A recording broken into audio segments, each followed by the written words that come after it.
My mom didn't yell. She just shoved my desk across the room like my career was cheap furniture she could rearrange.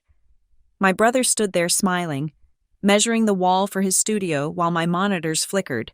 I said okay, because protesting would only make me the villain. So I packed and left. By sunrise, my phone was vibrating off the table. The second I disappeared, their whole world started collapsing. My name is Kayla Mitchell. I am 33 years old, and silence is the most expensive commodity I own. I work for a company called North Pine Risk Solutions. You have likely never heard of them, and if I am doing my job correctly, you never will. I deal in corporate disaster scenarios. I analyze data patterns that predict market crashes, supply chain failures, and internal embezzlement schemes. My work requires a dedicated server connection, 2 encrypted hard drives, and absolute, unbroken concentration. A single decimal point misplaced in my line of work does not just mean a bad grade, it means millions of dollars in liability. For the last 8 months, since I moved back into my childhood home to save for a down payment in this impossible housing market, I have operated out of the upstairs spare room. It was not much, just a 10 by 10 box with beige carpet that smelled faintly of old cedar. But I had transformed it. I bought the desk. It was a heavy, standing-capable oak slab that cost me $800. I bought the dual 27-inch 4K monitors so I could run spreadsheets alongside live data feeds. I bought the acoustic foam panels lining the north wall to dampen the sound of the neighborhood traffic. I paid for the upgraded fiber optic internet package that ran into the house, a bill that was roughly $120 a month. I paid for the router. I paid for the electricity that powered it all. That room was not just a room, it was my cockpit. It was the engine that generated the money that paid for the groceries in the fridge downstairs and the gas in my mother's car. And on Tuesday night, at 7:15 in the evening, my mother decided to evict me from it. She did not knock. Deborah does not believe in knocking because she believes privacy is a barrier to family intimacy. She walked in while I was in the middle of a deep dive analysis on a logistics firm in Chicago. I had my noise-canceling headphones on, but I felt the vibration of her footsteps. I slid one ear cup off. "Mom, I'm working. I have a deadline at—" "We need to move this," she said. She did not wait for a response. She did not ask. She walked straight to the side of my $800 desk, planted her feet, and shoved. The sound was hideous. It was the screech of heavy metal legs dragging across hardwood that had lost its finish years ago. My coffee mug rattled violently, sending a wave of lukewarm hazelnut roast over the rim and onto my coaster. My monitors wobbled like skyscrapers in an earthquake. The power strip underneath, which I had carefully velcroed to the frame to keep the cables managed, ripped free with a sickening Velcro tear sound. "Mom." I stood up, my hand hovering over my keyboard to save my work. "What are you doing? I'm in the middle of a session." "Carter needs the light," she said, grunting as she gave the desk another shove. She was surprisingly strong when she felt righteous. She pushed my entire livelihood 2 feet away from the wall, exposing the dust bunnies and the carefully routed Ethernet cable. "The afternoon sun hits this wall perfectly." He checked with an app. I stared at her. My brain was trying to process the logic, but there was no logic. There was only Deborah's logic. "Carter needs the light," I repeated, my voice flat. "For the studio," she said, wiping her hands on her apron as if she had just done me a favor by tidying up. "We talked about this, Kayla." "No," I said. "We didn't. You talked. I said I'm working." Then he appeared.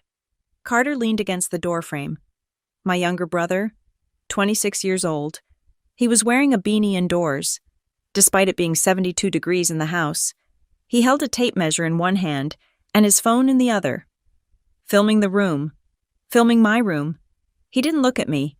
He looked at the wall my mother had just cleared. "Yeah," Carter said, nodding to himself. "If we put the acoustic tiles in a checkerboard pattern there, the reverb will be sick, and the RGB strips can run along the molding." He stepped into the room, stepping over my laptop bag like it was trash on the sidewalk. He walked up to my desk, my workspace, where confidential client data was currently minimized on the screen, and tapped the monitor bezel with his knuckle. "You're gonna have to move these, Kay," he said. "I need the desk space for the mixer and the boom arm. The aesthetic needs to be clean, minimalist." I looked at my mother. "You want me to move my work setup?" "Where the kitchen table." "Don't be dramatic," Deborah said.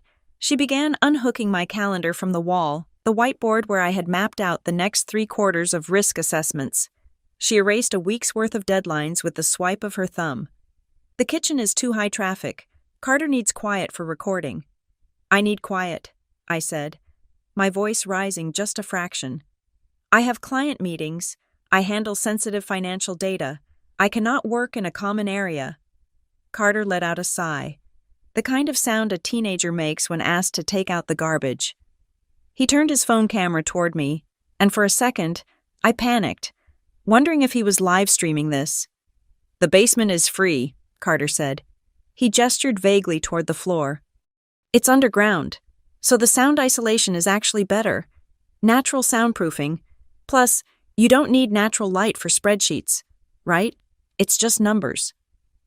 The basement. They meant the laundry room. A concrete box next to a 20-year-old furnace that shuddered every time it kicked on.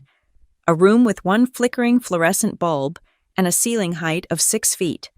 A room where the Wi-Fi signal went to die. "You want me to work in the laundry room," I said. It wasn't a question.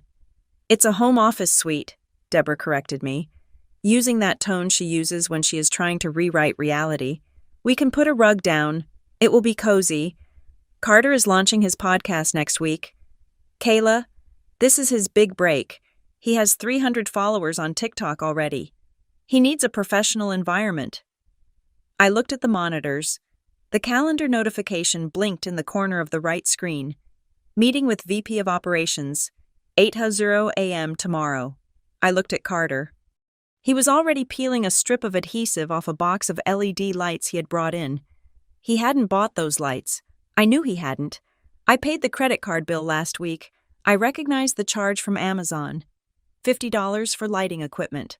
I had paid for the very lights he was using to displace me. I looked at Deborah. She was beaming at him.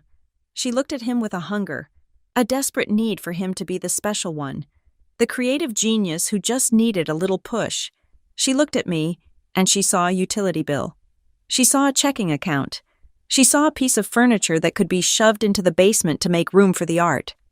"Carter needs this," Deborah said softly, placing a hand on my arm. It was meant to be comforting, but it felt like a shackle. "You're established. Kayla, you're strong. You can work anywhere. He just needs a launch pad. Be a sister. Help him out." My heart hammered against my ribs. It was a slow, heavy thud. If I argued, I knew exactly what would happen. Deborah would cry. She would talk about how hard she tried to keep this family happy. Carter would storm out, claiming I was sabotaging his creative process, that I was jealous of his freedom. I would be the villain. I would be the cold, corporate robot who didn't care about art or family or dreams, and nothing would change. The desk was already moved. The decision had been made over dinner while I was upstairs working. I looked at the Ethernet cable stretched to its limit. 1 more inch and the head would have snapped off in the port. They had severed me. They just didn't know it yet. "Okay," I said. The word hung in the air. Carter stopped peeling the adhesive. Deborah blinked, surprised by the lack of a fight. "Okay," Deborah asked. "Okay," I said again. I reached out and saved my spreadsheet. I closed the laptop. I powered down the monitors. The screens went black, reflecting the 2 of them standing in my space. "You're right. The basement is quieter." "See?"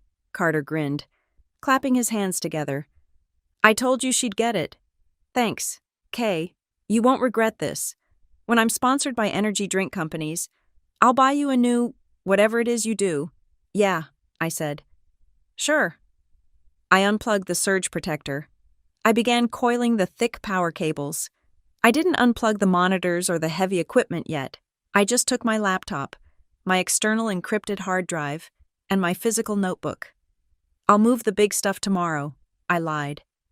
"I'll set up downstairs tonight." "Perfect," Deborah said. She was already mentally measuring the windows for blackout curtains. I'll help you carry the laundry baskets out of the way later. Don't worry about it, I said. I've got it.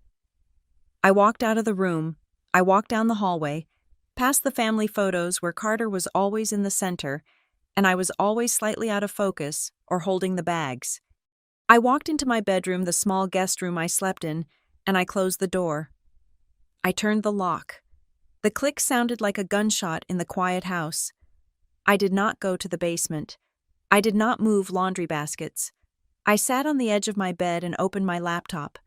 My hands were shaking, not from sadness, but from a cold, crystalline rage. It was the kind of anger that clarifies things. It burned away the guilt. It burned away the obligation. It burned away the years of telling myself that this is just what families do. They had not just moved a desk. They had endangered my contract. They had disrespected my profession.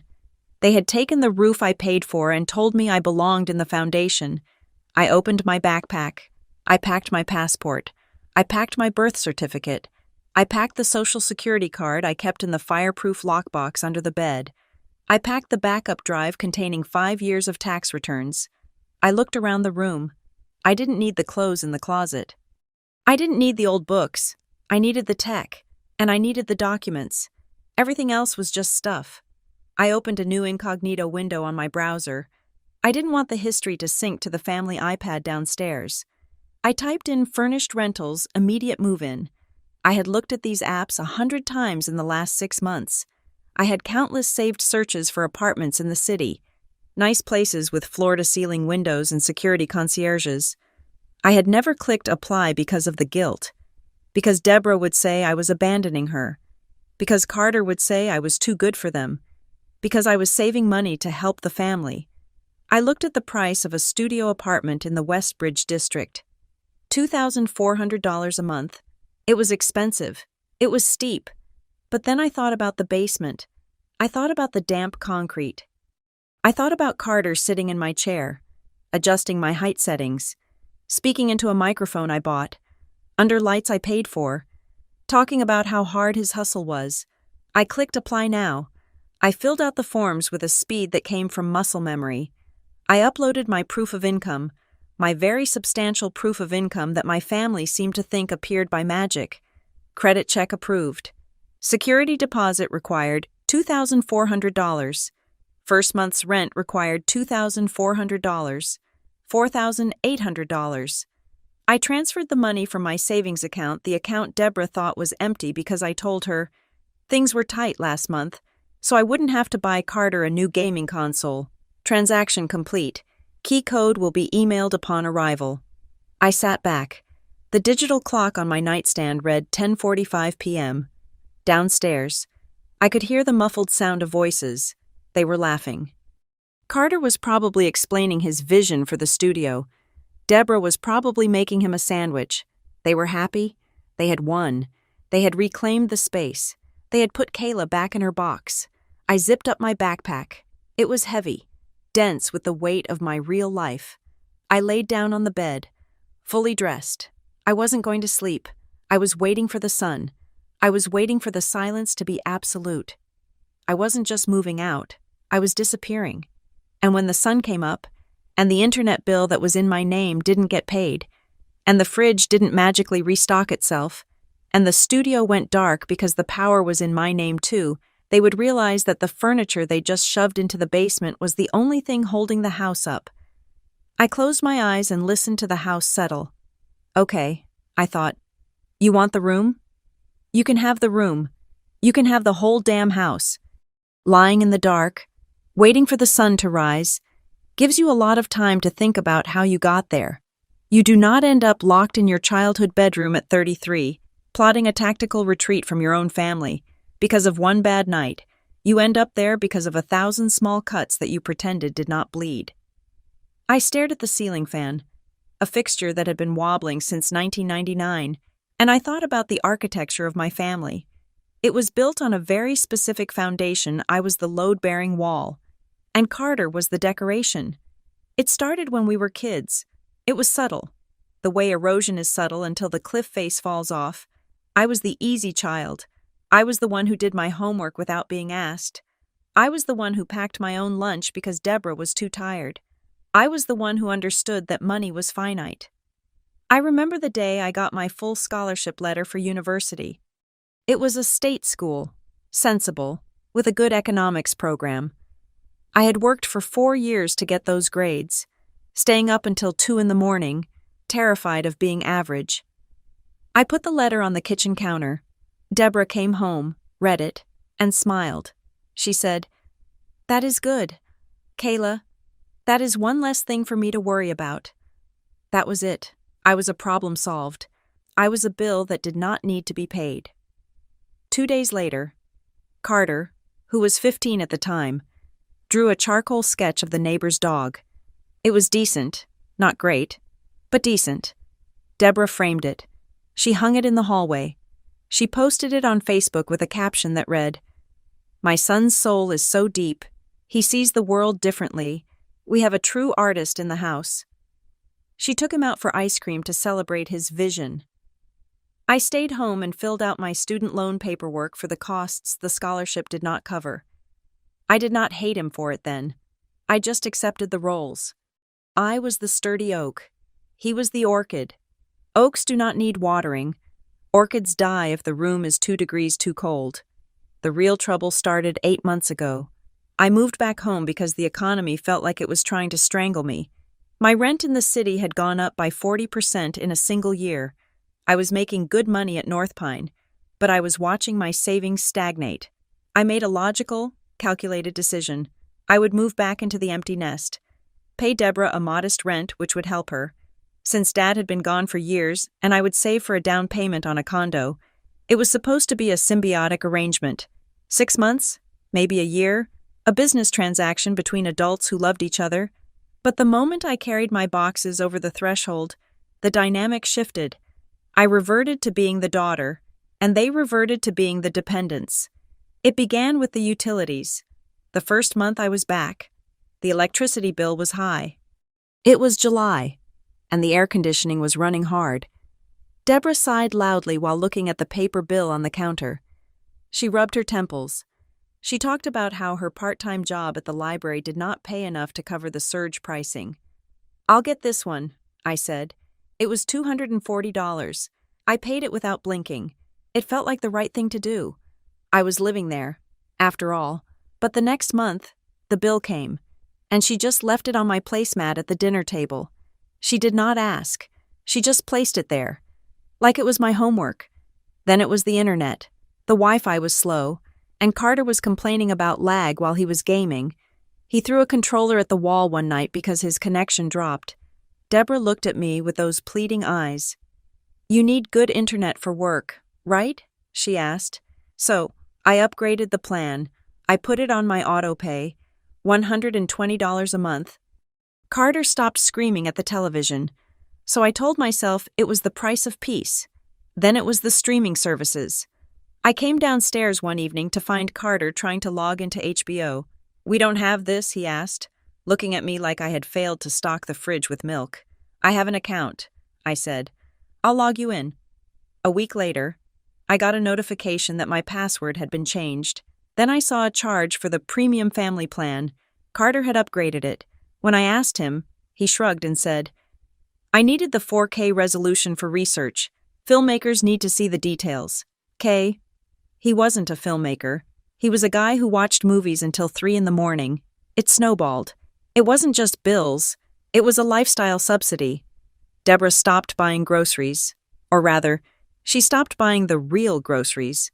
She would buy bread and milk. But if we wanted dinner, she would say, "I am just so exhausted today." That was my cue. I would open the delivery app. I would order Thai food, or pizza, or sushi. For 3 people. $60 here, $80 there. If I suggested cooking, Carter would say he had a sensitivity to gluten this week, or he was trying a paleo diet, or he just couldn't handle the smell of frying onions because of his sensory processing issues. So I paid. I paid because it was easier than arguing. I paid because every time I pulled out my credit card, Deborah would smile and say, "It is so nice to have the family taking care of each other." But we weren't taking care of each other. I was taking care of them. Then came the career investments. Carter has had 5 careers in the 8 months I have been here. First, he was going to be a photographer, then a graphic designer, then a dropshipping entrepreneur. Now, it was the podcast and streaming. Each phase required gear. I remember coming home 3 months ago to find a massive package on the porch. It was a Canon camera lens, a serious piece of glass. $1,200. My phone buzzed with a fraud alert from my bank. I walked into the kitchen, the box in my arms. Carter. He was eating a bowl of cereal that I had paid for. Oh, sick it came. Carter, I said, my voice shaking. Why did I just get a charge for $1,200? He looked genuinely confused. Oh, did it use your card? My bad. It must be saved as the default on the family Amazon account. I clicked, buy now so fast I didn't check. You need to pay me back, I said. Deborah intervened. She was wiping the counter, her back to me. Kayla, don't stress him out. He has a wedding gig lined up next month. He'll pay you back when the client pays him. You know you have the liquidity. He's just starting out. The wedding gig never happened. The couple went in a different direction. The lens sat on a shelf, gathering dust, until he sold it to a pawn shop for $400 because he needed cash for a concert ticket. I never saw a dime of the original $1,200. That was the night I started the spreadsheet. I did not do it out of malice. I did it out of a desperate need to cling to reality. I felt like I was being gaslit. I felt like I was the crazy one for thinking that $2,000 a month in incidental expenses was not normal family bonding. I opened a file on my secure work server. I named it Project Leech at first, then renamed it to Household OPEX in case they ever saw it over my shoulder. I logged everything. November 4th, Uber Eats order. Carter's friends over, $84. November 7th. Gas for mom's minivan because she forgot her wallet, $65. November 12th. Emergency vet bill for the cat that Carter adopted and then ignored, $350. November 20th. Subscription for Masterclass because Carter wanted to learn screenwriting from Aaron Sorkin, $180. The numbers were staggering. In 8 months, I had spent $19,000 on things that were not my rent and not my own food. $19,000. That was a car. That was half a down payment in a cheaper state. That was my freedom. Bleeding out one swipe at a time. I tried to stop it. I really did. Last month, I sat Deborah down. I had printed out a simplified version of the expenses, just the utilities and the food. I didn't even include the accidental gear purchases. Mom, I said, sliding the paper across the table. We need to talk about the budget. I can't keep covering everything. I am trying to save. Deborah didn't even look at the paper. She looked at me with a mix of pity and disappointment. Kayla, she said, her voice dropping to that soft, suffocating register. Money is just energy. It flows in. It flows out. You are so obsessed with hoarding it. I am not hoarding it, I said. I am earning it, and it is flowing out faster than it flows in. Carter is going through a hard time, she said, pivoting as she always did.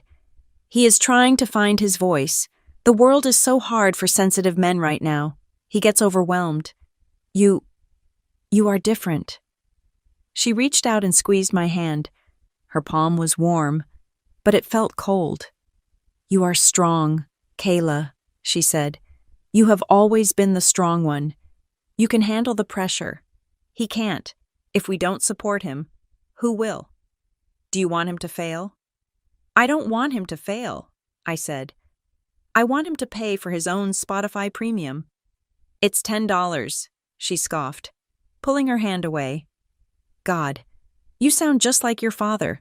So transactional. We are family, not roommates. You are strong. You can handle it. That was the mantra. That was the permission slip. Because I could handle it. I had to handle it. Because I didn't break down and cry when the Wi-Fi bill came. I was expected to pay it. Because I didn't throw a controller at the wall. I didn't need support. My competence was my punishment, and that is why they moved the desk. It wasn't just about the light. It wasn't just about the podcast. It was because they looked at me and they didn't see a person with feelings or limits. They saw a machine. A machine doesn't mind if you shove it in the basement. A machine doesn't need sunlight. A machine just hums along, processing data and printing money. No matter where you plug it in, they thought I was strong enough to take the insult. They thought I was responsible enough to keep paying the bills from the laundry room because that's just what Kayla does. They mistook my endurance for consent. I rolled over in the bed, the duvet bunching up around my shoulders. The darkness of the room felt heavy, but for the first time in 8 months, my mind was clear. They were right about one thing: I am strong. But they were about to learn the difference between a load-bearing wall and a falling rock. A load-bearing wall holds you up. A falling rock crushes you. I closed my eyes. I didn't need to sleep, but I needed to rest. Tomorrow was going to be expensive for them, and for the first time in my life, I wasn't going to be the one picking up the tab. The basement did not smell like a home office.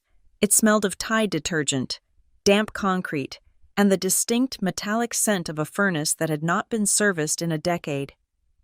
I sat at a folding card table that my mother had dug out of the garage storage. It wobbled every time I typed a sentence. The lighting was a singular, flickering fluorescent tube that hummed with the persistence of a dying insect.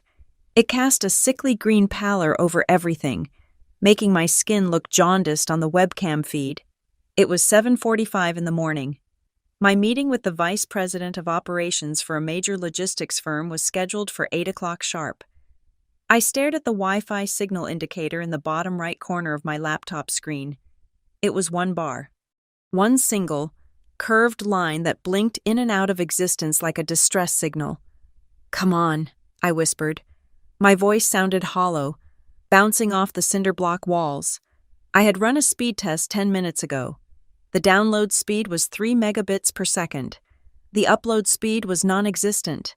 I was trying to connect to the corporate VPN to access the risk assessment files I needed to present, but the connection kept timing out. The spinning wheel on my screen was mocking me. Above my head, the floorboards creaked. Heavy footsteps. Carter. Then came the sound. It started as a rhythmic thumping, a bass line that vibrated down through the wooden beams and settled into my teeth. Thump, thump, thump, thump. He was testing his intro music. Again, I reached for my phone and texted Deborah. "Mom, please tell him to turn it down. I have the client meeting in 10 minutes. The bass is shaking the camera. I saw the bubbles appear." She was typing. "He is doing a sound check. Kayla. He needs to set the levels. Just put on your headphones." I typed back, my fingers hitting the glass hard. My headphones do not stop the microphone from picking up the vibration. It sounds like I'm in a nightclub. "Please, he will be done soon. Be patient." I put the phone down. I took a deep breath. I adjusted the stack of old encyclopedias I had placed under my laptop to bring the camera to eye level. I needed to look professional.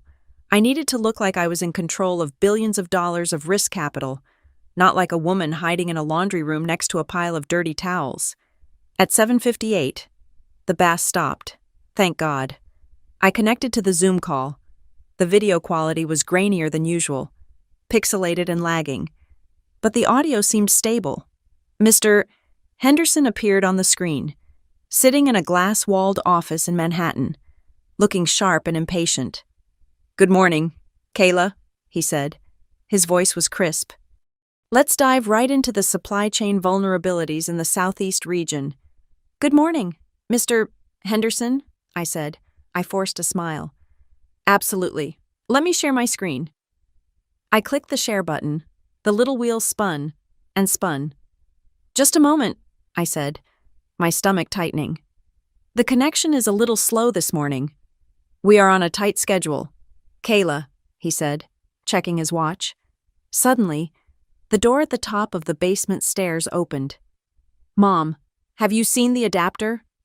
Carter's voice boomed down the stairwell, amplified by the acoustics of the enclosed space. I lunged for the mute button, but I was half a second too slow. "Carter." "Shh," Deborah's voice followed, loud and shrill. "Kayla is on the computer."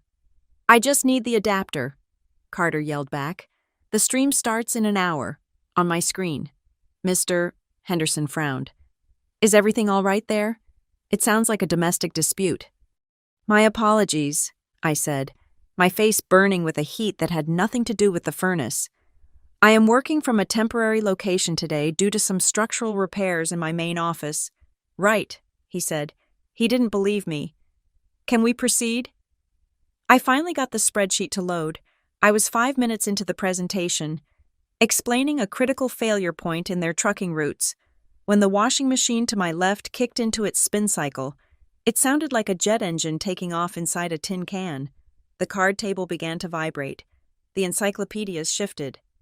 I can't hear you, Mr. Henderson said, leaning into his camera. There is a tremendous amount of background noise. I muted myself again. I looked at the washing machine. It was doing the heavy load jeans and towels. It would be like this for 20 minutes. I unmuted. I am so sorry. There seems to be some heavy machinery operating nearby. Kayla, Mr. Henderson said, his voice dropping an octave. We pay North Pine a premium for professionalism.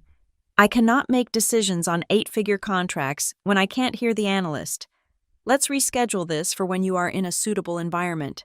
I can finish, I pleaded, dignity abandoning me. I can speak louder. Reschedule, he said firmly. Send me the dates. The screen went black. I sat there in the silence of the basement, accompanied only by the violent thrashing of the washing machine. I had never been dismissed from a client meeting in my life. Never. I closed the laptop. I didn't slam it. I closed it with a gentle, terrifying precision. I needed to sit back. I needed to lean back and close my eyes and count to 10. I reached behind me, expecting to feel the mesh support of my ergonomic chair. My hand met air. I turned around. I had been so focused on the internet and the table setup that I hadn't fully registered what I was sitting on until that moment. It was a metal folding chair. Beige, cold, hard. My chair. The Herman Miller. Aeron that I had bought, refurbished for $600 3 years ago. The chair that saved my back during 12-hour shifts was not there. I stood up. I looked around the chaotic storage space of the basement. Old holiday decorations, broken suitcases, my father's old toolbox, no chair. I unplugged my laptop. I put it under my arm. I walked up the wooden stairs, my footsteps silent on the treads. I walked into the kitchen. The sun was streaming in through the sliding glass doors, illuminating the dust motes dancing in the air. It was a beautiful, cheerful morning upstairs. The contrast made me feel nauseous. Deborah was at the stove, scrambling eggs. Carter was at the kitchen table, unboxing a new sound mixer. The packaging was spread everywhere. How was the meeting? Deborah asked, without turning around. Her tone was light, breezy, as if she hadn't just sabotaged my career. Did you manage with the noise? I told Carter to keep it down. But you know how creative energy is. Where is my chair? I asked. My voice was quiet. It wasn't the voice of a daughter. It was the voice of an auditor finding a discrepancy. Deborah paused with the spatula in midair. Carter didn't look up from his instruction manual. What chair? Deborah asked. My office chair, I said. The black mesh one. The one that was in my office upstairs. It's not in the basement. Oh, Deborah said. She turned around, wiping her hands on her apron. She had that look on her face, the one she used when she broke a plate and hid the pieces in the trash. A mix of guilt and defiance. Where is it? I repeated. Carter finally looked up. He adjusted his beanie. We sold it. The world seemed to tilt on its axis for a second. You sold it, I repeated. The words felt like foreign objects in my mouth. Yeah, last night, Carter said, gesturing to the mixer on the table. I needed the cash for the Rodecaster Pro. This thing is essential for the audio ducking. The guy came and picked the chair up at like 10 p.m., got $300 for it. Quick sale. $300. It was worth double that. I looked at Deborah. I was waiting for her to scold him. I was waiting for her to say, Oh my God, Carter, you can't sell your sister's furniture. Instead, Deborah shrugged. It's just a chair. Kayla, she said. She turned back to the eggs. You're young. You have a good back. You can sit on anything. Carter has to sit for hours doing his editing. He needs professional equipment to change his life. We have to prioritize. It wasn't yours to sell, I said. It was in the house, Deborah said, as if that explained everything. We are a family. We share resources. When you move on to your big corporate office downtown or wherever, you won't need it. Carter is building something here. I bought it, I said, with my money. And you live under my roof, Deborah snapped, the breeze gone from her voice. She slammed the spatula down on the counter. I don't charge you market rent. Do I think of it as a contribution? God, you are so materialistic. It is just a thing. Your brother is trying to build a future. Downstairs is quieter anyway, Carter mumbled, plugging a cable into his new toy. You don't need a fancy chair to look at spreadsheets. Nobody sees you. My client sees me, I said. Or he did, before he ended the meeting because of the washing machine. Well, that's not my fault, Carter said defensively. I didn't turn the washer on. I looked at them, really looked at them. They weren't evil. That would be easier. They were just aggressively, terminally entitled. They had rewritten the narrative of our lives so thoroughly that in their version, I was the villain for wanting to keep my own property. In their version, stripping me of my tools was a noble sacrifice for Carter's imaginary stardom. I pulled out my phone. I opened my banking app. I opened the spreadsheet I had updated the night before. I scrolled to the bottom. $24,312. That was the total. That was the cost of being Deborah's daughter and Carter's sister for the last 8 months, including the chair. So, I said, the single word cut through the smell of frying eggs. They both looked at me. There was something in my tone that made Deborah stop scraping the pan. It was the absence of emotion. So, I said again, everything I buy, everything I pay for, if it is in this house, it belongs to the family. Is that the rule? Don't be dramatic, Deborah scoffed, but she shifted her weight uneasily. It's not about ownership. It's about helping who needs it most. You have so much. Kayla, Carter has nothing. Why are you so stinging? Yeah, Carter laughed. A short, sharp bark. What are you going to do, evict us? It's Mom's house. He shook his head, looking down at his mixer, smiling that smug, little brother smile. He thought this was another squabble. He thought I would stomp my foot, yell about fairness, and then pay for pizza tonight to apologize for ruining the vibe. He thought I was safe. Okay, I said. Okay, Deborah asked, echoing the night before. She relaxed, her shoulders dropping. She thought she had won again. Good. Now, sit down. The eggs are almost done. And Kayla, can you look at the internet again? It's lagging on my iPad. I'll look at it, I said. I didn't sit down. I turned around and walked out of the kitchen. Where are you going? Carter asked. Toast is ready. Bathroom, I lied. I walked up the stairs. I walked past the empty space where my office used to be. I walked into my bedroom and locked the door. My suitcase was already open on the bed. I didn't need to pack much more. Just the toiletries, the charger, the laptop. I moved with a terrifying efficiency. I didn't cry. I didn't shake. I felt light. It was the lightness of a soldier who has finally received the order to retreat from a losing battle. I checked the time. 8:25. The Uber was 6 minutes away. I had booked it while they were talking about the eggs.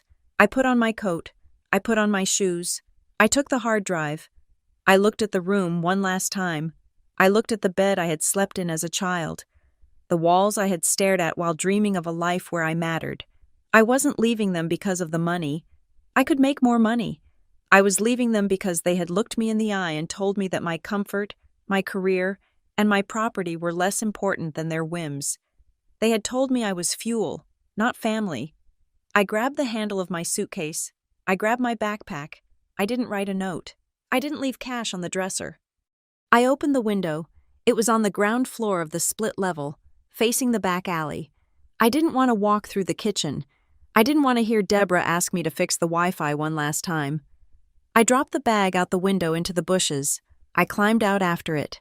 The morning air was cold and crisp. It filled my lungs like pure oxygen. I walked around the side of the house to the street.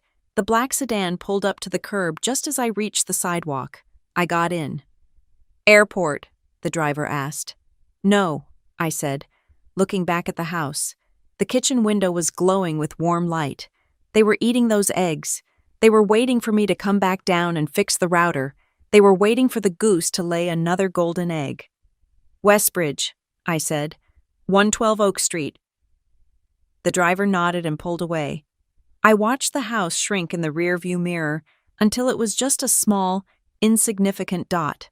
Then, I turned around and faced the road ahead. My phone buzzed in my pocket. A text from Carter. "Hey, serious about the internet. I can't stream if it's red." I didn't answer. I reached into my bag, pulled out the SIM card tool I kept in my tech kit, and popped the tray open. I looked at the tiny chip. Then, I opened the window and flicked it onto the highway. Let them stream that. To understand how I was able to walk out of that house at 8:25 in the morning with nothing but a backpack and a cold resolve. You have to understand what happened between midnight and 4 in the morning. I did not make a rash decision. In my line of work, we call that a panic response, and panic responses cost money. I executed a controlled liquidation of assets. The truth is, I had been looking at the apartment in Westbridge, Columbus, for 3 weeks. It was a studio on the 3rd floor of a renovated brick building. It had exposed ductwork, which meant it was drafty, and it faced an alley, which meant it was dark. But it had one feature that the house in the suburbs did not have. The lease was in my name, and my name alone. I had the tab open on my laptop for days, the Apply Now button hovering there like a parachute. I hadn't clicked it because I was afraid. I was afraid Deborah would say I was abandoning her. I was afraid Carter would say I thought I was better than them. I was afraid of the guilt, that heavy, wet blanket they had spent 30 years weaving around me. But after the desk shove, the fear evaporated. It was replaced by a clarity so sharp it felt like ice water in my veins. At 12:15 in the morning, while the house slept, I signed the lease digitally. I watched the processing icon spin. Approved. Then came the money. First month's rent, $1,200. Security deposit, $1,200. Broker fee, 1/2 of a month's rent. I initiated the transfer, $3,000 leaving my account in a single click. It was a physical sensation, a punch to the gut. That was my safety net. That was the money I had saved by eating ramen and skipping vacations. But as I watched the balance drop, I realized something. This pain was different. When I paid for Carter's camera lens or Deborah's groceries, the pain was heavy and dull, like being bled slowly. This pain was sharp and clean. It was the pain of cauterizing a wound. It hurt, but it stopped the bleeding. Then, the extraction began. I moved around my room with the silence of a thief. I didn't pack clothes. Clothes are heavy, and clothes can be replaced. I packed the data. I took the physical files from the bottom drawer, my birth certificate, my passport, the title to my car which I had sold last year, but I kept the record and my social security card. I packed my external hard drives, wrapping them in thick wool socks to cushion them. I packed my prescription migraine medication. I packed them into my backpack, distributing the weight so it wouldn't look bulky. Then, I sat back down at my laptop and opened the Project Leech spreadsheet. It was time for the digital heist. I didn't want to scream. I didn't want to break things. I wanted to disappear. I logged into the utility provider's website. The account was in my name. Service transfer request. Effective date. Today. New address. 112 Oak Street, Westbridge. I didn't turn off the lights at the house. That would be petty.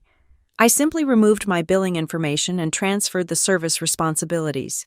The next bill would arrive addressed to resident, and when it went unpaid, the darkness would be their own doing. I went to the streaming services, Netflix, Hulu, HBO Max, Spotify Family Plan, manage subscription, cancel, log out of all devices. I imagined Carter waking up the next day, trying to play his morning motivation playlist, and being met with a request for a credit card. It was a small, petty thought, but it nourished me.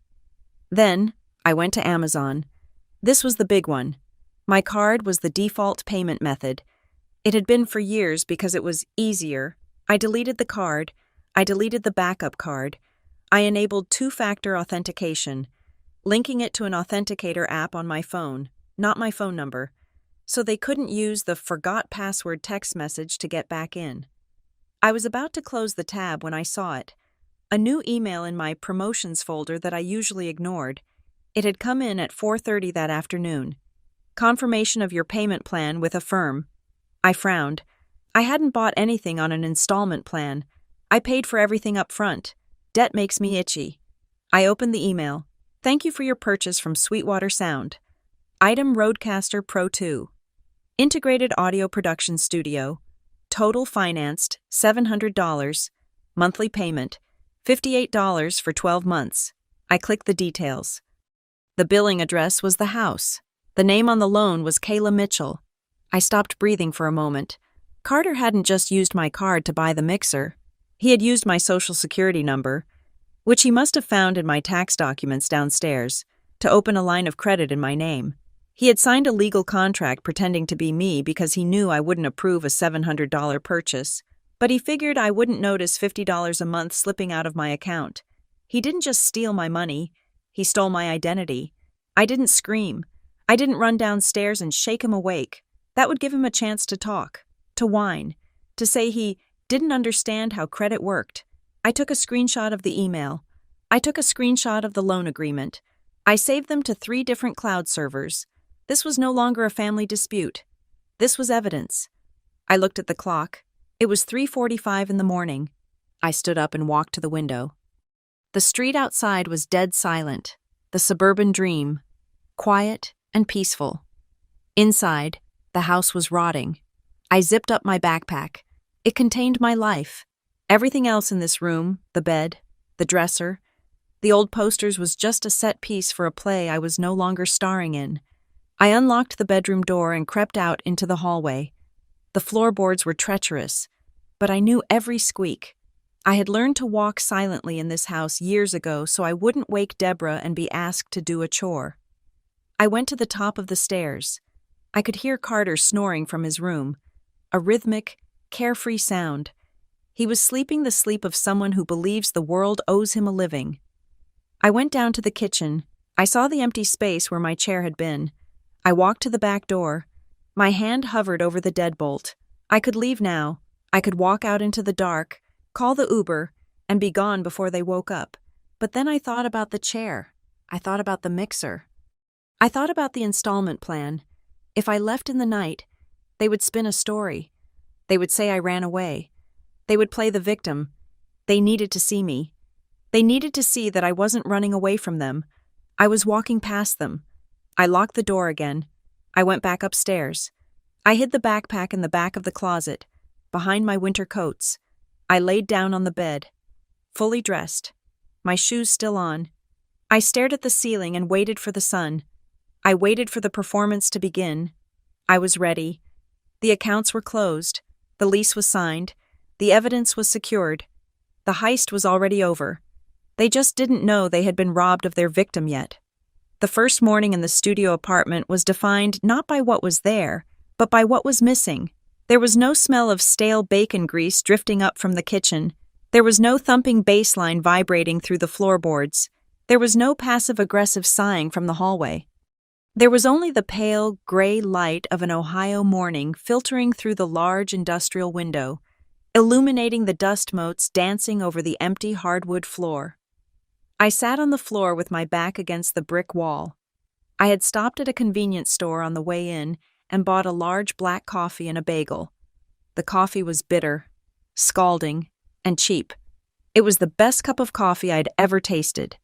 I took a sip and looked at my phone lying on the floor a few feet away. The screen was black, silent, peaceful, and then the clock struck 7:12 in the morning. It began with a single buzz, a short, sharp vibration against the wood floor, then another, then a long, sustained rattle that indicated a phone call, then a rapid-fire series of short buzzes that sounded like a machine gun. Buzz, buzz, buzz, buzz, buzz, rattle. I didn't reach for it. I just watched it dance across the floorboards. propelled by the sheer force of my family's panic. It was a fascinating psychological experiment. I had removed the support beams of their life roughly 8 hours ago, and gravity had finally done its work. I leaned forward and tapped the screen to wake it, but I did not unlock it. I just read the notifications cascading down the lock screen like a waterfall of incompetence. Missed call Mom 3, missed call Carter 5, then came the texts. Carter, 7:12 a.m. Yo, internet is down. Reset the router. Carter, 7:13 a.m. Still red. Did you change the password? Deborah, 7:14 a.m. Kayla. The Wi-Fi isn't working on the iPad. I can't check the weather. Carter, 7:15 a.m. Hello? I have the collab with J-Dog in 2 hours. I need to prep. Fix it. Carter, 7:16 a.m. Bro, are you sleeping? Wake up. I took another bite of my bagel. It was dense and chewy. I chewed slowly, savoring the texture. In the old life, the life that ended last night, I would have been sprinting down the stairs by now. I would have been on the phone with the service provider, apologizing to Carter, resetting the modem, and absorbing their stress as if it were my own. I would have been the frantic technician keeping their reality operational. Here, in Westbridge, I was just a woman eating breakfast. The phone rattled again. Another call from Carter. I let it go to voicemail. A new notification popped up. This one was from the internet service provider, forwarded automatically to my email because my mother still didn't understand how to unlink accounts. Service alert: primary payment method declined. Account ownership transfer pending acceptance. Service suspended. I smiled. A small, cold smile. I hadn't turned off the internet. That would have been malicious. I had simply done exactly what they asked. I had given them the house. I had transferred the utility accounts to the address, removed my credit card, and authorized the transfer of responsibility to the residents. All they had to do was open the email, click accept, and input their own credit card number. But they wouldn't do that. They didn't know how to do that. To them. The internet was like the air. It just existed. They didn't understand that air required a subscription fee of $120 a month. The tone of the messages began to shift. The confusion was curdling into anger. Deborah, 7:25 a.m. I just found the note from the electric company. It says the auto pay is canceled. Kayla, what is going on? Why are you doing this? Carter, 7:28 a.m.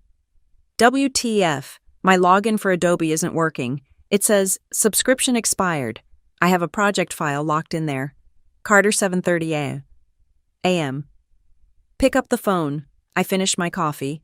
I stood up and stretched. My back popped. I felt taller.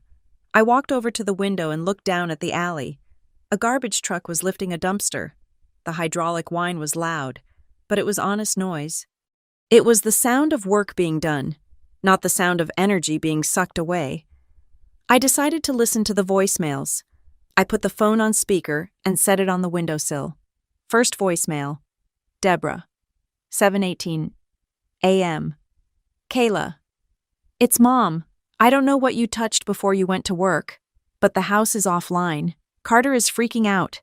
He's throwing things. You know how he gets when his routine is disrupted. Please call back immediately and walk us through the fix, and pick up some milk on your way home tonight. She still thought I was coming home. She still thought I was at work. Just unreachable. She thought this was a glitch. Second voicemail. Carter, 7:22 a.m. Dude, seriously. You changed the passwords to be funny. I have J-Dog and the crew logging into the server at 9 sharp. If I'm not there, I look like a joke. This is my career. Kayla, stop being a bitch and text me the new code. Third voicemail. Deborah, 7:45 a.m. Her voice was different now, higher. The edges were fraying. Kayla, I went into your room to get the router password from your notebook. You're not there. The closet it looks empty, and your laptop is gone. Call me. Right now. The realization had hit. The lag time between the action and the reaction was exactly 45 minutes.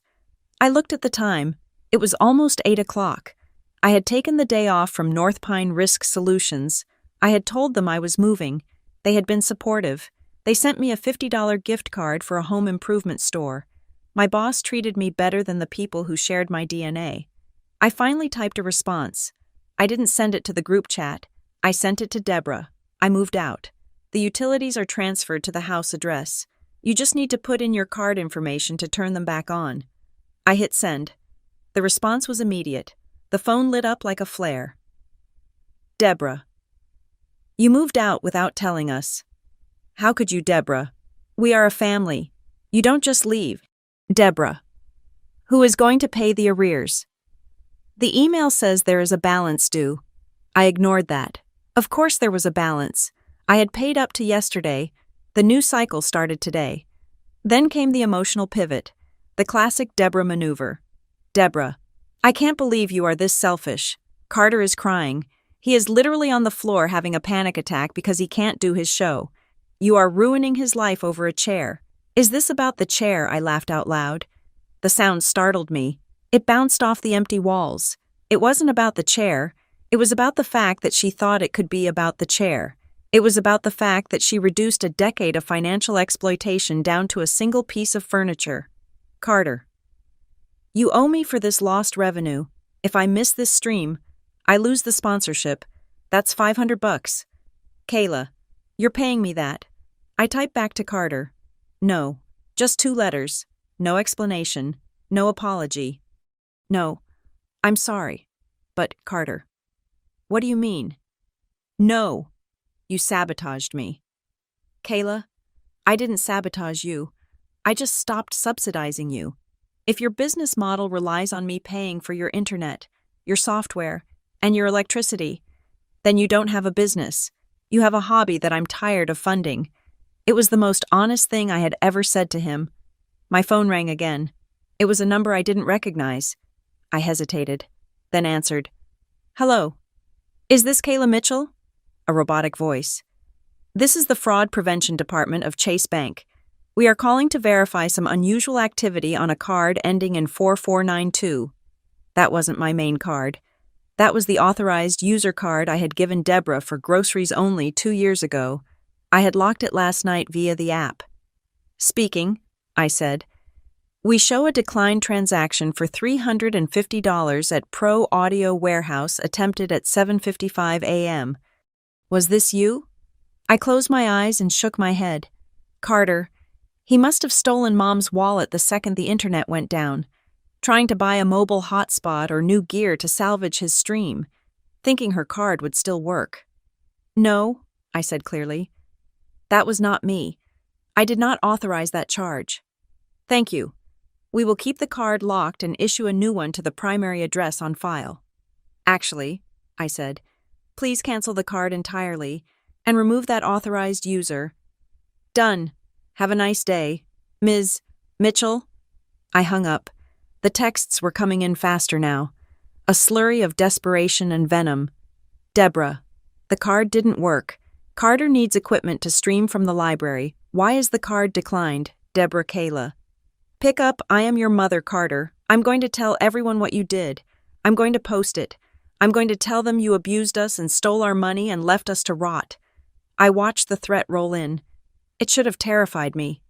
The old Kayla would have been terrified of the public shame, of the bad daughter narrative. But the new Kayla looked at the empty apartment, the brick walls, and the sunlight. I had the screenshots. I had the bank statements. I had the emails showing the identity theft regarding the Affirm loan. Let him post. Let him try to tell the world that his sister was a villain because she stopped paying for his Adobe Creative Cloud subscription. I typed one last message to the group chat. I am not coming back. Do not come to my office. Do not look for me. The lease at the house is in Mom's name. The bills are now in your names. Welcome to the real world. Then, I did something I should have done years ago. I went into my settings. Block caller Mom. Block caller Carter. The vibration stopped. The screen went still. The silence that followed was heavy. But it wasn't empty. It was full of possibility. I looked at my watch. It was 8:15. The collab was supposed to start in 45 minutes. Carter was probably currently screaming at a router he didn't know how to configure, holding a credit card that didn't work, in a house where the silence was finally, beautifully, his problem. I finished my bagel. I crumbled the wrapper into a ball and tossed it into the small trash bag I had brought with me. I had a lot to do today. I needed to buy a mattress. I needed to buy a desk. I needed to buy a chair, a new one that no one would ever sell out from under me. But for now, I just sat there. I watched the dust motes dance. I listened to the distant hum of traffic. For the first time in my life, I wasn't the load-bearing wall. I was just a person in a room, and the house I had left behind could stand or fall on its own. I suspected it would fall, and I realized, with a jolt of pure, caffeinated joy, that I didn't care if it did. The silence in my new studio was not empty. It was filled with the hum of my laptop cooling fan and the soft clicking of my trackpad as I conducted the most painful audit of my career. I had spent the last decade analyzing risk for multinational corporations. I looked for hidden liabilities, embezzled funds, and structural weaknesses in billion-dollar ledgers. But as I sat on the floor of my empty apartment at 10 o'clock in the morning, I realized I had been blind to the fraud happening under my own roof. I had blocked their numbers, but I had not blocked my access to the truth. I started digging deeper into the digital footprint of my identity. The Affirm loan for the sound mixer was just the surface debris. I needed to see the foundation.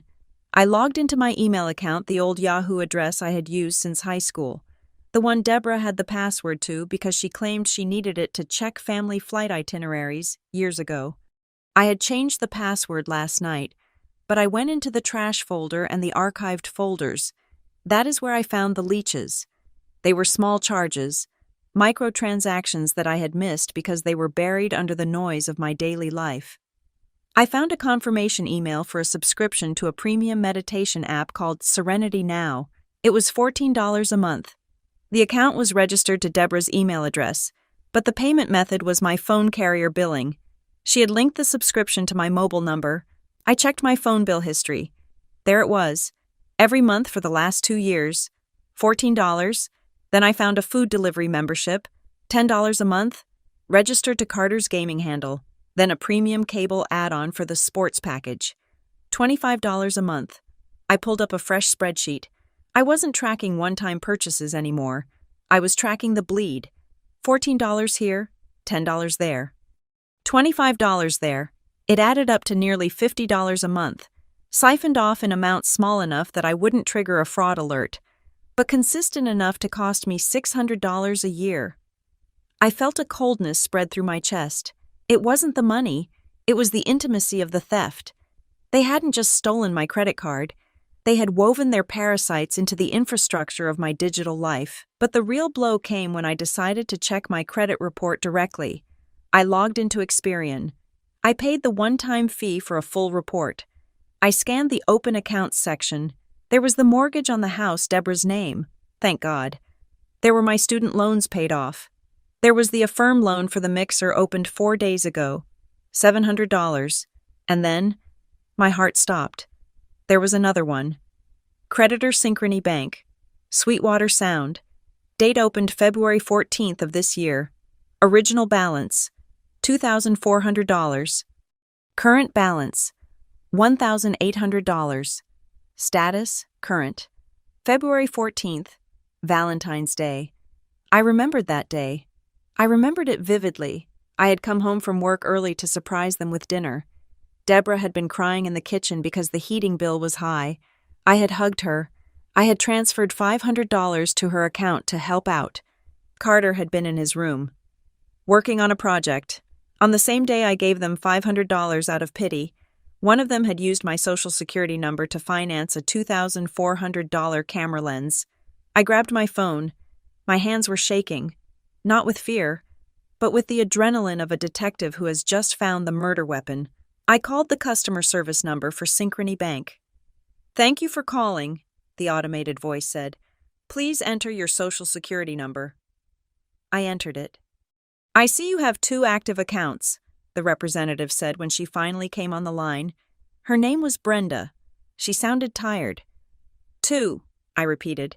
I need details on the one opened in February. I need to know where the item was shipped. One moment. Ms. Mitchell, for security, can you verify your address? My address is 112 Oak Street, I said, giving my new address. I am sorry. That does not match the address on file for the purchase. Brenda said, try 42 Maple Drive. I said, my mother's house.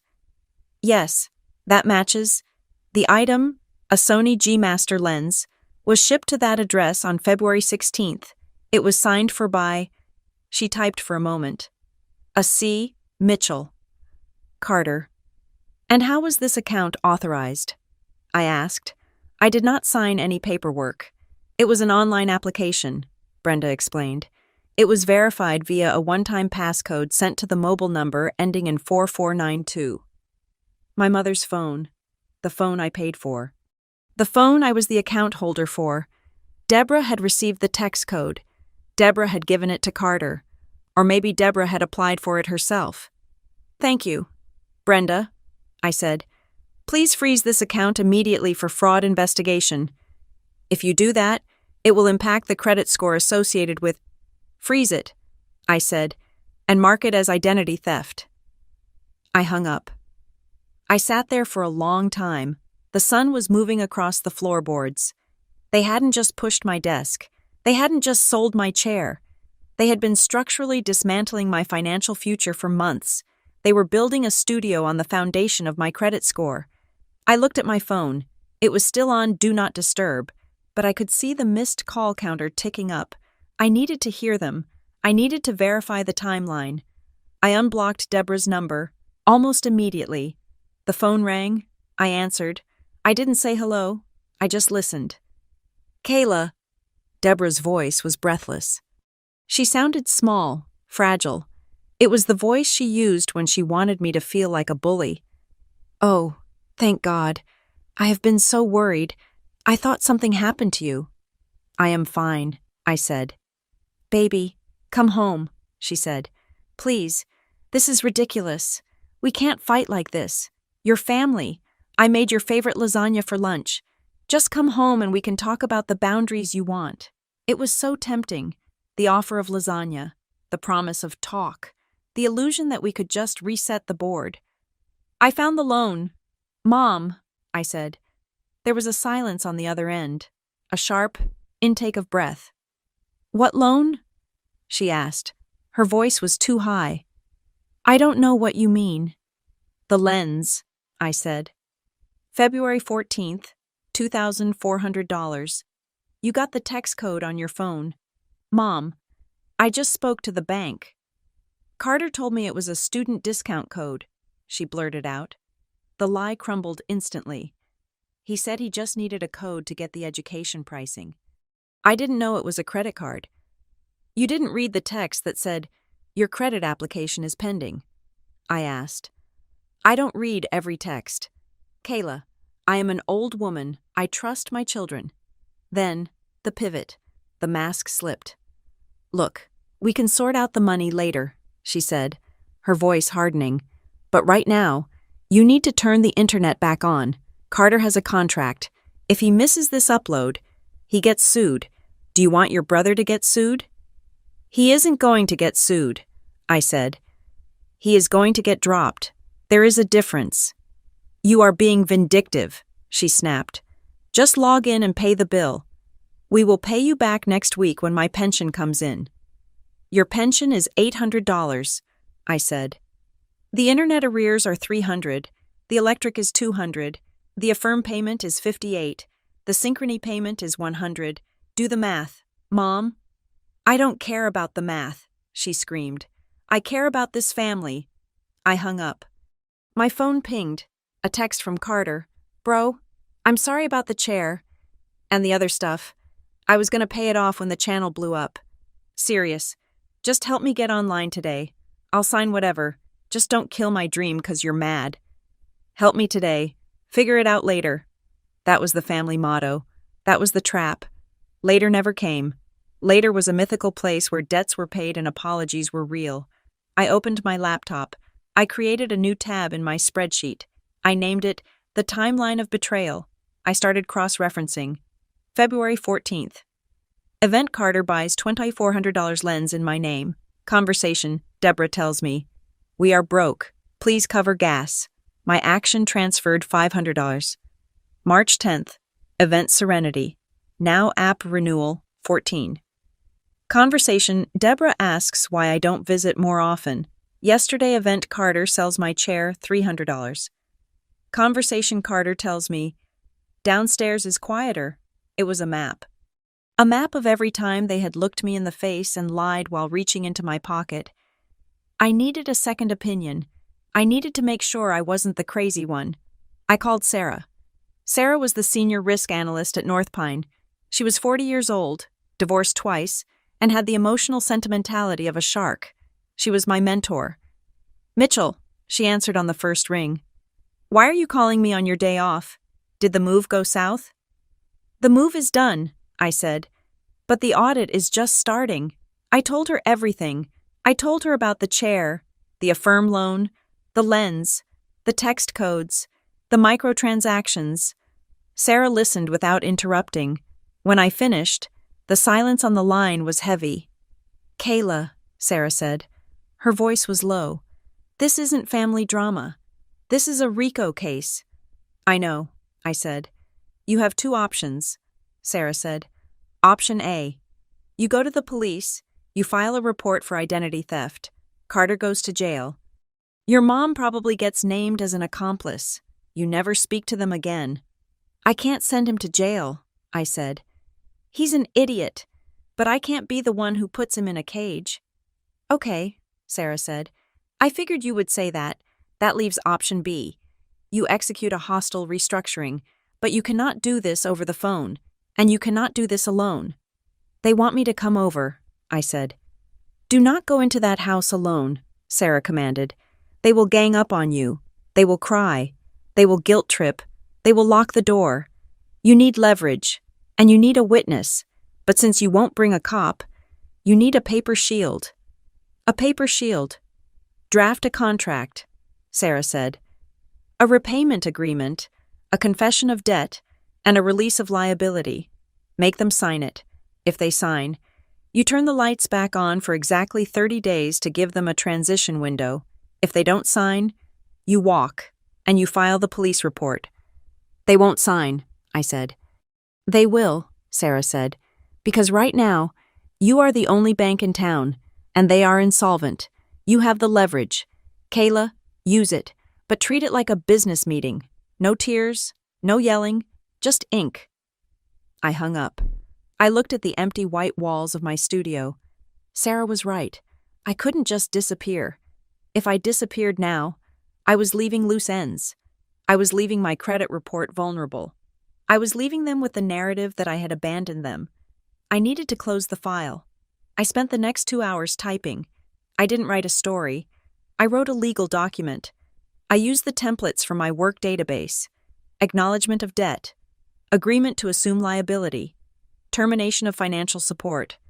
I listed every item, the lens, the mixer, the camera, the back rent, the utilities. I added a clause at the bottom.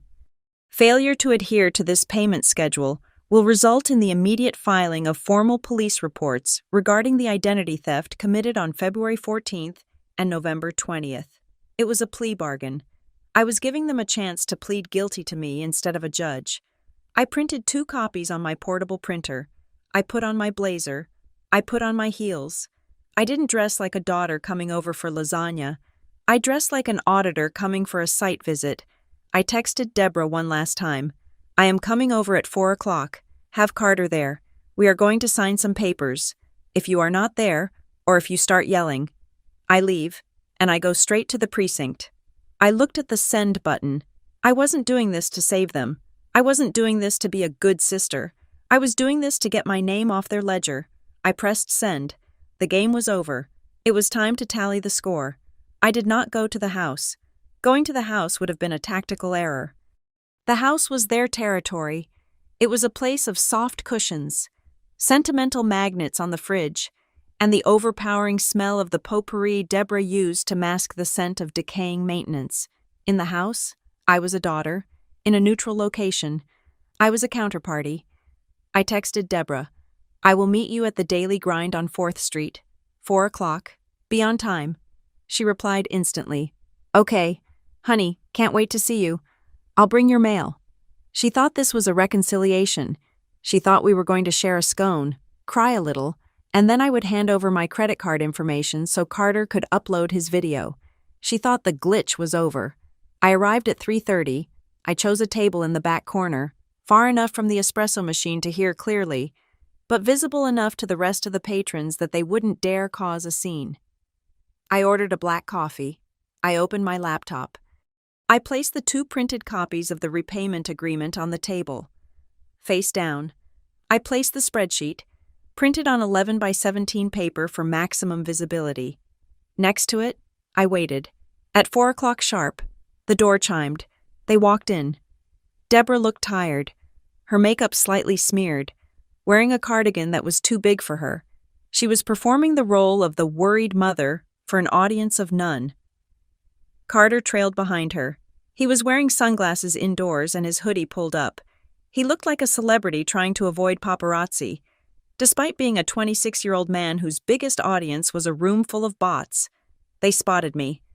Deborah's face lit up with a desperate, frantic hope.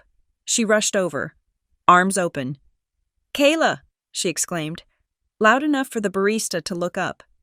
"Oh, thank God. You look tired. Are you eating?" I did not stand up. I did not hug her. I pointed to the chair opposite me. "Sit down, Mom." Deborah froze. The hug died in midair. She looked at my face, and for the first time, she seemed to register that the daughter who used to apologize for taking up space was not at this table. She sat. Carter slumped into the chair next to her, crossing his arms and staring at the ceiling. He tapped his foot against the table leg. Thump, thump, thump. "Carter," I said. "Stop tapping." He stopped. He looked at me over the rim of his sunglasses. "You're in a mood." "I am not in a mood," I said. "I am in a meeting." "Kayla, please," Deborah said. Reaching across the table to touch my hand, I moved my hand to the trackpad of my laptop. "Let's not be like this. Just tell us you're coming home. The house feels empty. The cat misses you." "The cat ignores me unless I am opening a can of tuna," I said, "and I am not coming home. I signed a lease in Westbridge. I live there now." Deborah gasped. It was a theatrical, hand-to-the-chest gasp. "You signed a lease without asking me. But what about the family? We need you there. It's not safe for a girl to live alone in the city." "I am 33 years old," I said. "And I am safer there than I am in a house where my identity is being stolen." "Stolen?" Carter scoffed. "God, you are so dramatic.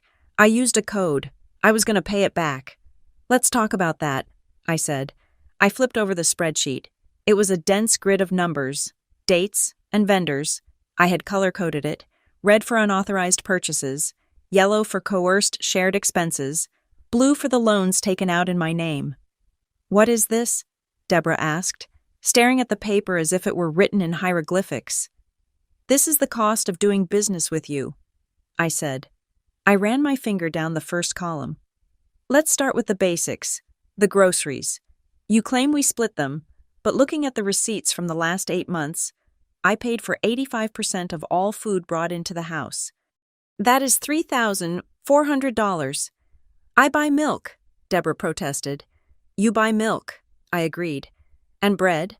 I buy the meat, the vegetables, the detergent, the paper towels, and the takeout orders. Carter places at midnight." I moved my finger down. "Utilities. You said we would split them based on usage. Since I moved in, the electric bill tripled. Carter runs a server rack and studio lights, 12 hours a day. I paid the entire bill. Every month. That is $1,600 in excess usage." "He is working," Deborah hissed, leaning in. "He is building a career. He is playing video games and recording intro tracks that nobody listens to," I said. "And he is doing it on my dime." I moved to the red section. "And here we have the fraud, the camera lens, $2,400, the Affirm loan for the mixer, $700, the subscription services, the Uber Eats charges on my old card. I looked up. I locked eyes with Deborah. The total, I said, my voice steady and low, is $29,412 in 8 months. The number hung in the air between us, heavier than the smell of roasted coffee. Deborah stared at the paper. Her mouth opened slightly, but no sound came out. She blinked. She looked at the number again. She looked at the breakdown. She saw the dates. She saw the undeniable mathematical proof of her own negligence. "No," she whispered. "That can't be right. We borrow a little here and there. We help each other." "I helped you," I corrected. "You took from me. There is a difference." Carter finally took off his sunglasses. He looked at the spreadsheet, but he didn't look ashamed. He looked annoyed. He looked like a child who had been told he couldn't have dessert. "So what?" Carter spat. "You have a good job. You make, 6 figures? This is pennies to you. Why are you counting pennies? It's pathetic." "It is not pennies," I said. "It is a down payment on a house. It is my retirement fund. It is my life." I reached into my bag and pulled out the contract. I slid 1 copy to Deborah and 1 copy to Carter. "This is not a suggestion," I said. "This is a settlement offer." Deborah picked up the paper. Her hands were shaking. "What is this?" "It is a repayment agreement," I said, "and a separation of assets." I listed the terms, ticking them off on my fingers. 1. I have already canceled all auto payments linked to my accounts. You have 48 hours to put the utilities in your own names. If the lights go out, that is on you. 2. You, Carter, will acknowledge the debt of $3,100 for the equipment you bought in my name. You will make monthly payments of $200 starting next month. If you miss a payment, I file a police report for identity theft. 3. No one in that house is authorized to use my name, my social security number, or my credit profile for anything, ever again. I have put a freeze on my credit at all 3 bureaus. If you try to open a loan, it will be flagged, and I will prosecute. 4. Carter gets a job. Carter slammed his hand on the table. The coffee cups rattled. A woman at the next table turned around and glared. "A job," Carter shouted. "I have a job. I am a creator. You don't get it, do you? You're just a corporate drone. You think the only way to make money is to sit in a cubicle and rot. I am building a brand. Your brand has generated $0 in revenue and $3,000 in debt," I said calmly. "That is not a business. That is a liability. You need a W-2 income. Carter, Starbucks is hiring. The warehouse down on 5th is hiring. You need to pay Mom rent, and you need to pay me back. You can't make me work at a warehouse." Carter sneered. "I have back issues. I have anxiety." "Then get a desk job," I said. "I don't care, but the Bank of Kayla is closed." Carter looked at Deborah. "Mom, are you hearing this? She's trying to ruin me. She's trying to humiliate us." Deborah looked up from the contract. Her eyes were wet. She looked small. She looked old. "Kayla," she said, her voice trembling, "this is so cold.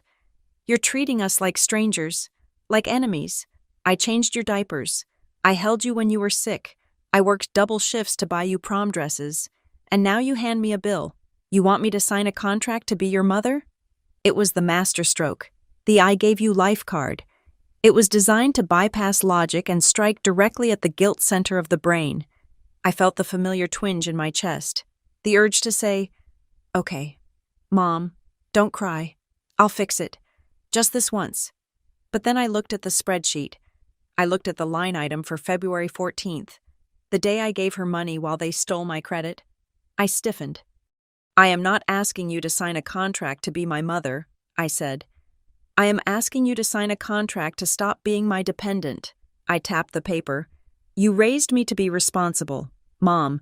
You told me that hard work pays off. You told me to stand on my own 2 feet. Well, I am doing it. I am standing. Why are you mad that I am doing exactly what you taught me?" "But family," she began. "Family doesn't steal," I said.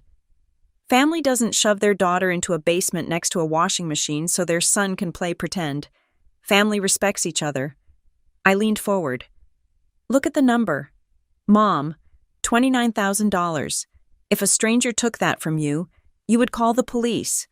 Why is it okay because you share my last name? Deborah looked at the number again. She traced the digits with her finger. I didn't know, she whispered. I really didn't know it was that much. Because you didn't want to know, I said. Because it was easier to let me handle it. But I am done handling it. I took a pen out of my bag. I clicked it. I set it down on top of the contract. Sign it, I said. If you sign it, I will pay the internet bill for this month to give you time to switch it over. I will not file the police report for the loans. We can keep this civil. And if we don't, Carter challenged, what are you gonna do? Sue your own mom? I won't have to, I said, looking at him. The creditors will do it for me. I'll just report the fraud. The bank goes after you. Carter, not me. And federal fraud charges look really bad on an influencer's resume. Carter went pale.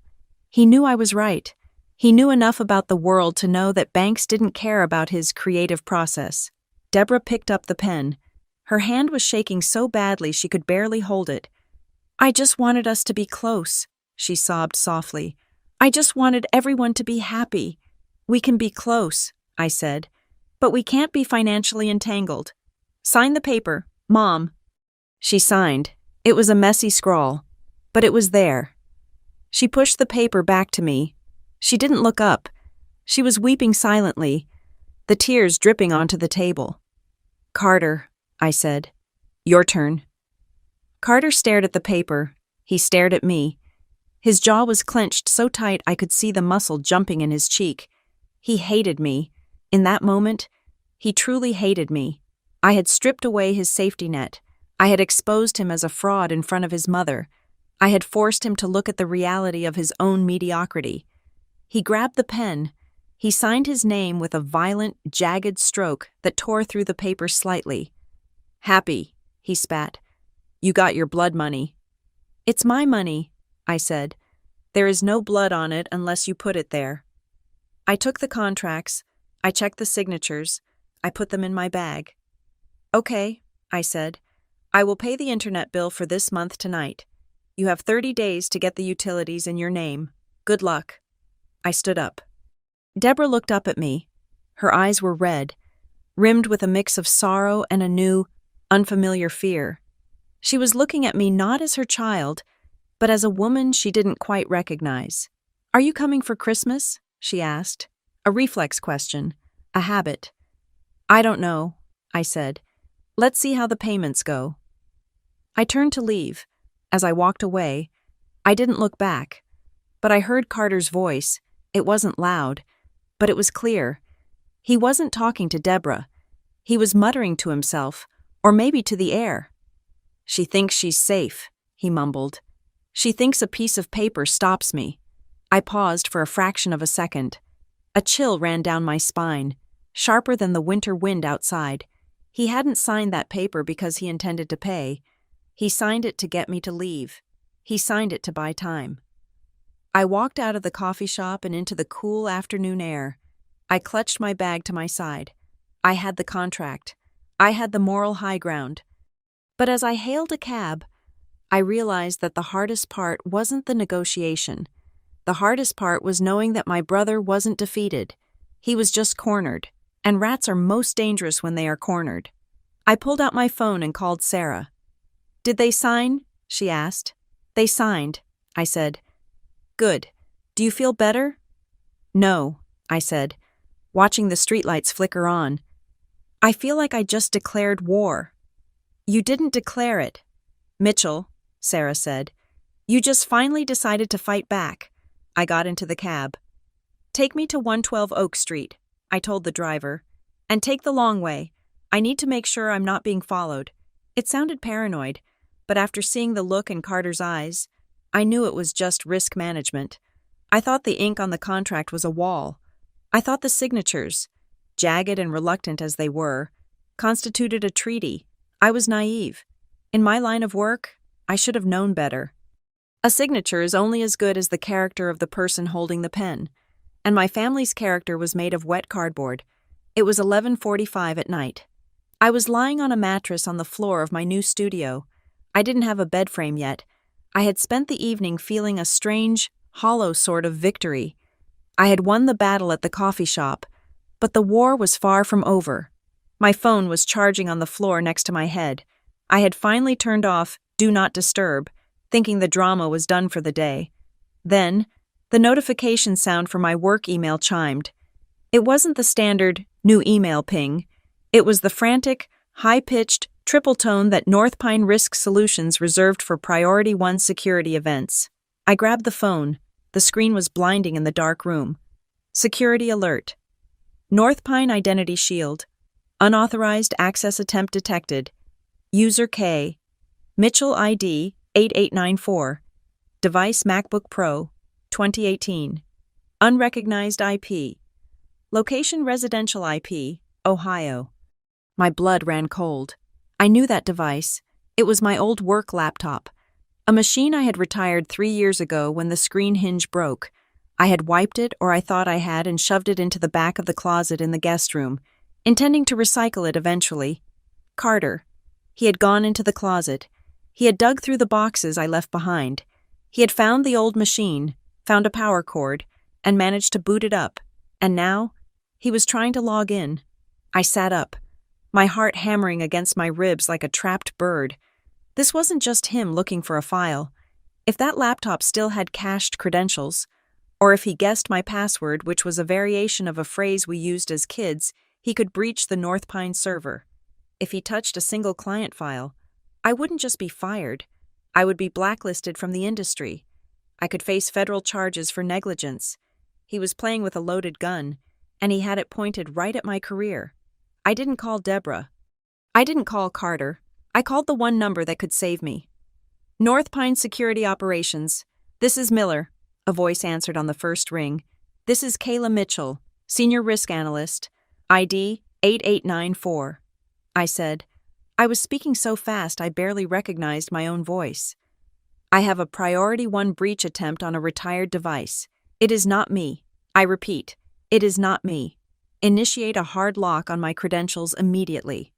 Verifying voice print, Miller said calmly. Okay, Kayla, I see the attempt. They are trying to bypass the two-factor authentication. They are hitting the resend code button repeatedly. Kill the session, I commanded. Revoke all tokens. Lock the account. Do not let them in. Executing, Miller said. I heard the furious clatter of a keyboard. Okay, account locked. Device flagged as hostile. We are tracing the IP. It looks like a residential address in the suburbs. It is a theft, I said, my voice shaking with rage. The device was stolen from my previous residence. Please log it as a theft, so I am not held liable for the attempt. Logged, Miller said. You're safe, Kayla. But you need to change your master key phrases within the hour, and you need to retrieve that device. I will handle the device, I said. Thank you. I hung up. I was trembling. I felt like I had just sprinted a mile. He had tried to break into my work computer. He had tried to break into the one thing that was solely, purely mine. My phone rang. It was Deborah. I stared at the name. The audacity was breathtaking. I answered. What did you do? She screamed. She wasn't crying this time. She was shrieking. Why is the computer locked? She yelled. Carter was 90% downloaded. He needs that file. He is hacking a federal contractor. Mom, I shouted back, my voice echoing off the brick walls. Do you have any idea what he just did? That is a company asset. If he had gotten in, I would be in prison.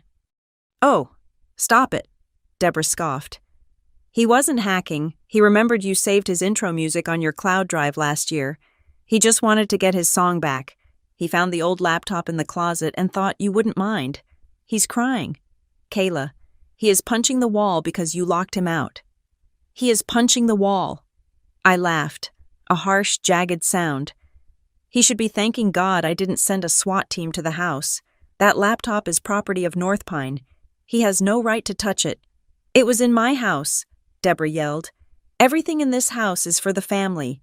You are so selfish, hoarding your files while your brother's dreams die. Just give him the password. He just needs the MP3 file." "No," I said. "He can record a new one, or he can buy one, but he is never touching my equipment again." "You are destroying this family," she screamed. "No, Mom," I said, deadly quiet. "You are—" I hung up. I sat there in the dark, waiting for the fallout. I knew it was coming. Carter was a cornered rat, and rats bite. 10 minutes later, my phone buzzed with a notification from Instagram. I had been tagged in a story. I opened the app. There was Carter, looking disheveled, tears in his eyes, recording himself in the dark living room. "I don't usually do this," he said to the camera, his voice breaking. "But I'm at my limit. I have been working so hard on this launch, and tonight, my own flesh and blood, my own sister sabotaged me. She locked me out of the files I created. She stole my equipment. She left me and my mom with nothing. It's crazy how money changes people. Some people make it to the top and forget who carried them there." He didn't tag me directly in the text, but he tagged my handle in the corner, small enough to be subtle, but clear enough for our mutuals to see. Then the comments started rolling in. "Cousin Becky. Oh my God. Carter. Stay strong. That is awful. Aunt Sharon. I always knew she was cold. Praying for you. Uncle Mike disgraceful. Family comes first. Random follower. Wow. Toxic sister alert. Keep grinding. King." I watched the notifications stack up. They were rewriting history in real time. They were painting me as the villain, the rich corporate witch who stomped on her poor, artistic brother. I felt a surge of nausea. For years, I had protected their reputation. I hadn't told anyone that I paid the bills. I hadn't told anyone about the debts. I let them play the successful family charade because I didn't want to embarrass them. And this was my reward. Public humiliation. "Okay," I whispered to the empty room. "You want to go public? Let's go public." I opened my laptop. I opened the spreadsheet. The one with the red columns. The one with the fraud. The one with the $29,000. I took a screenshot. I used the editing tool to black out the account numbers and sensitive personal data. But I left the dates. I left the vendors. I left the amounts. And I left the names Carter and Deborah next to the charges. A firm loan. Fraudulent. Carter. $700. Sony lens identity theft. Carter. $2,400. Utilities unpaid. Deborah. $1,600. Total theft. $29,412. I opened Instagram. I selected the image. I didn't write a long defense. I didn't write a paragraph about how much I loved them. I typed one sentence. I've been silent for years to protect their dignity. But I will not be silent while they attack my integrity. I hit post. I watched the progress bar. Posted. Then, I turned off the phone. I didn't want to see the explosion. I knew it would happen. The silence would shatter. I went to the window and looked out at the city lights. I felt sick, but I also felt clean. It was done. The secret was out. I went to the bathroom to wash my face. When I came back, 5 minutes later, I couldn't resist. I picked up the phone. The notifications had changed. Carter's story had been deleted. My post had 40 likes, and the comments were different. Cousin Becky. "Wait, is this real Uncle Mike? $2,000 for a lens. Carter told us he won that in a contest. Friend from high school." "I'm so sorry. Kayla, I had no idea." But there was one message that stopped my breath. It wasn't a comment. It was a direct message. It was from my great-aunt Linda, Deborah's older sister. We hadn't spoken in years. She lived in Arizona and was largely estranged from the family. I had always been told she was difficult and greedy. I opened the message. "Linda, I saw your post. You are brave. Kayla, braver than I was." 3 little dots appeared. She was typing. "Linda, your mother did the exact same thing to me in 1995. She used my name to buy a car when her credit was shot. She told everyone I gave it to her as a gift. When I tried to get the money back, she turned the whole family against me. Said I was jealous of her happiness. I paid that debt for 5 years until I was dry. I haven't spoken to her since. I stared at the screen. The text blurred as my eyes filled with tears. It wasn't just me. I wasn't the first victim. I was just the latest host. This wasn't a mistake. This wasn't Carter being creative. This was a systemic, generational pathology. Deborah had learned it, perfected it, and taught it to Carter. They were parasites who believed they were entitled to the blood they drank. If I hadn't left, if I hadn't posted that spreadsheet, I would have been Linda. I would have been the bitter aunt in Arizona, paying off a ghost car for a sister who hated me. A cold, hard resolve settled in my stomach. I had thought about letting the contract slide. I had thought about maybe, just maybe, paying the internet one more month if they begged nicely. But now I knew that mercy was just permission. I looked at the laptop sitting on the floor. I looked at the account-locked email from North Pine. I wasn't just going to leave. I was going to salt the earth. I replied to Aunt Linda. Thank you for telling me. It stops with me. I put the phone down. Tomorrow. I wasn't just going to ignore them. I was going to finalize the separation in a way that no amount of crying or Instagram stories could undo. I was going to file the police report. Not for the money, not for revenge, but because if I didn't, Carter would do this to his girlfriend, or his future wife, or his own children. I lay down on the mattress. The room was dark. But for the first time in my life, I wasn't afraid of the dark.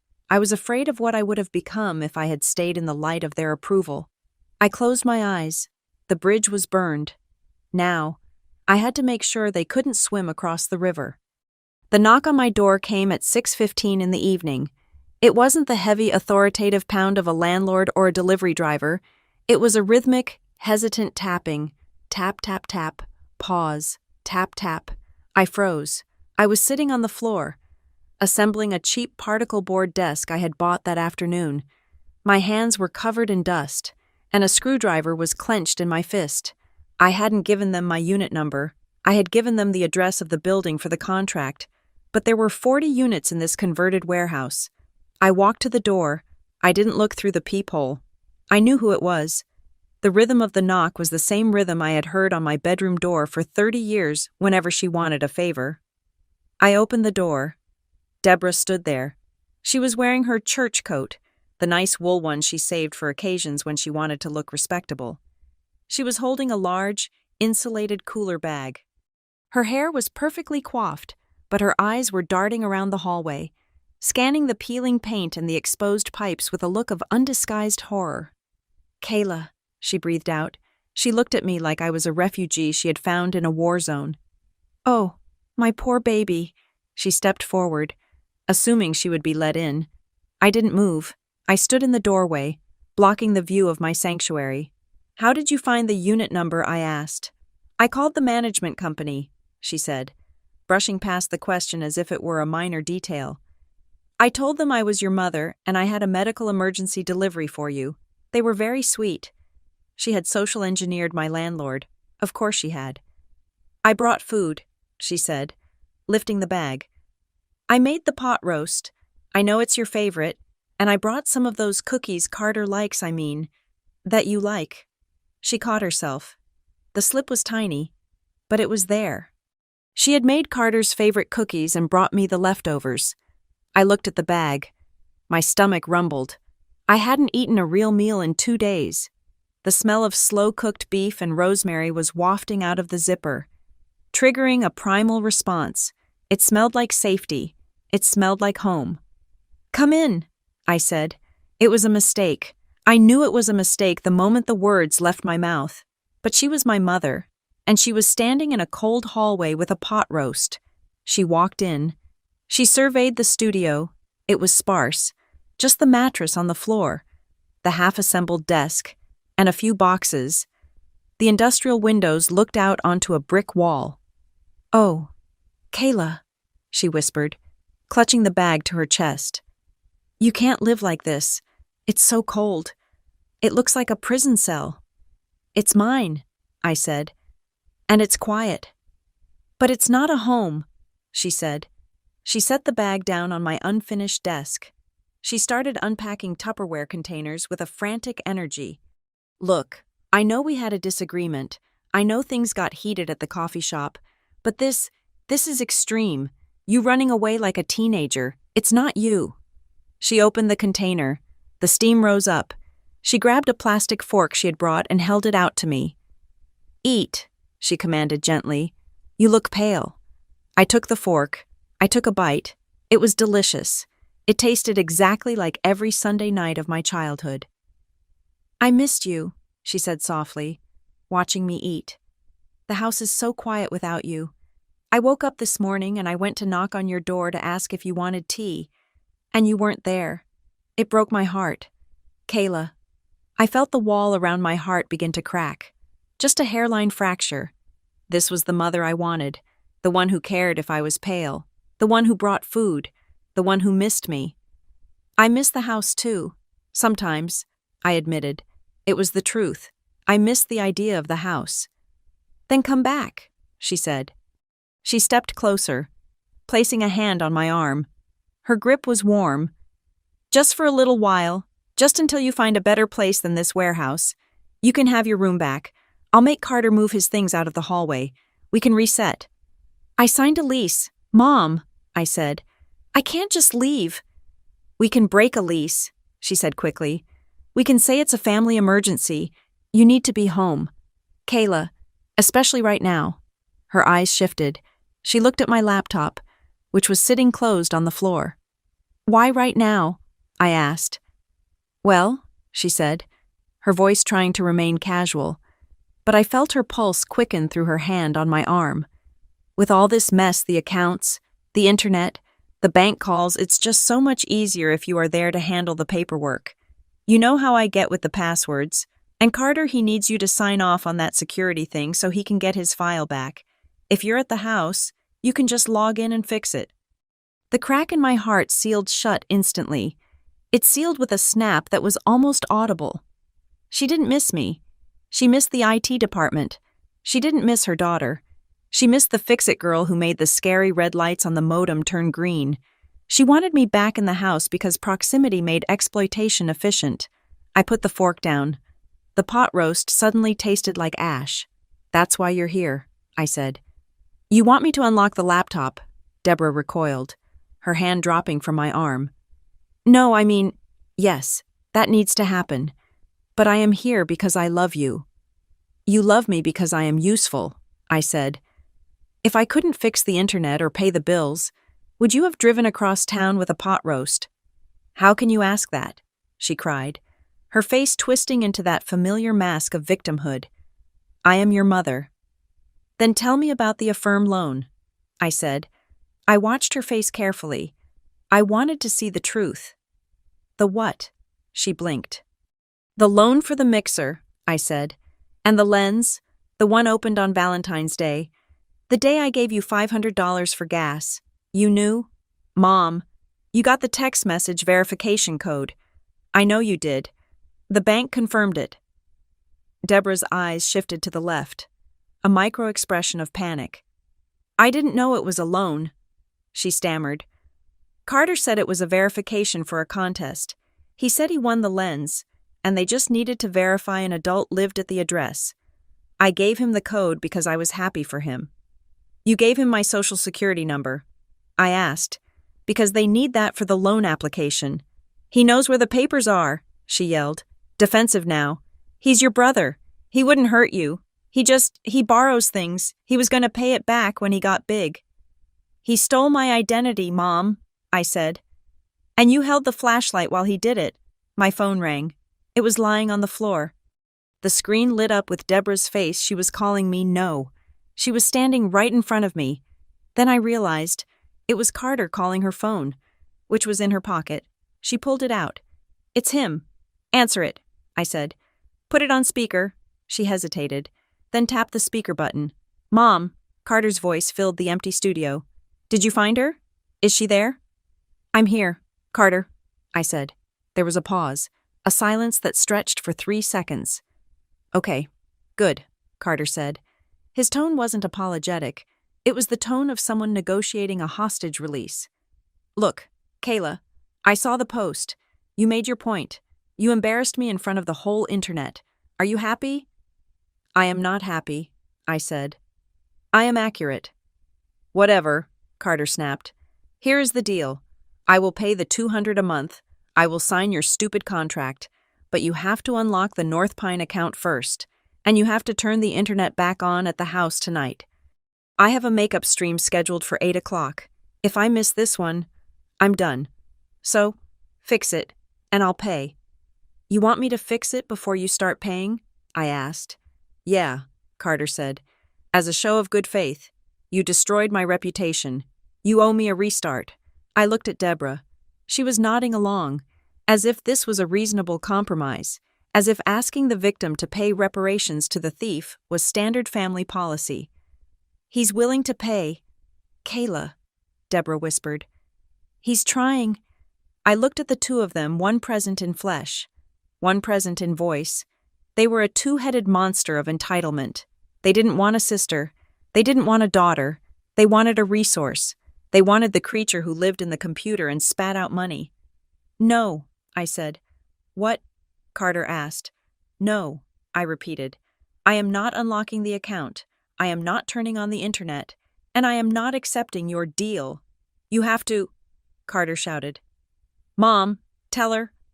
Kayla, please, Deborah begged. Don't be stubborn. I walked over to my bag. I pulled out a folder. I had prepared this earlier, after the call with Aunt Linda. It was the nuclear option. I pulled out a document. It wasn't a contract this time. It was a draft of a police report. Identity theft affidavit. Federal Trade Commission Form 14039. I held it up. This is going to be filed tomorrow morning at 9 o'clock. I said. Deborah's eyes went wide. What is that?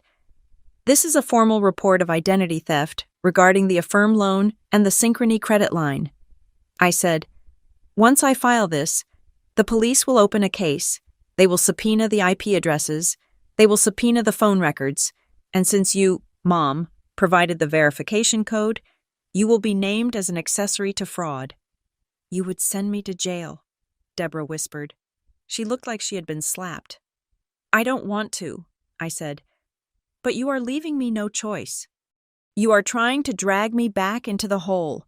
I spent 33 years climbing out of that hole, and I am not going back down.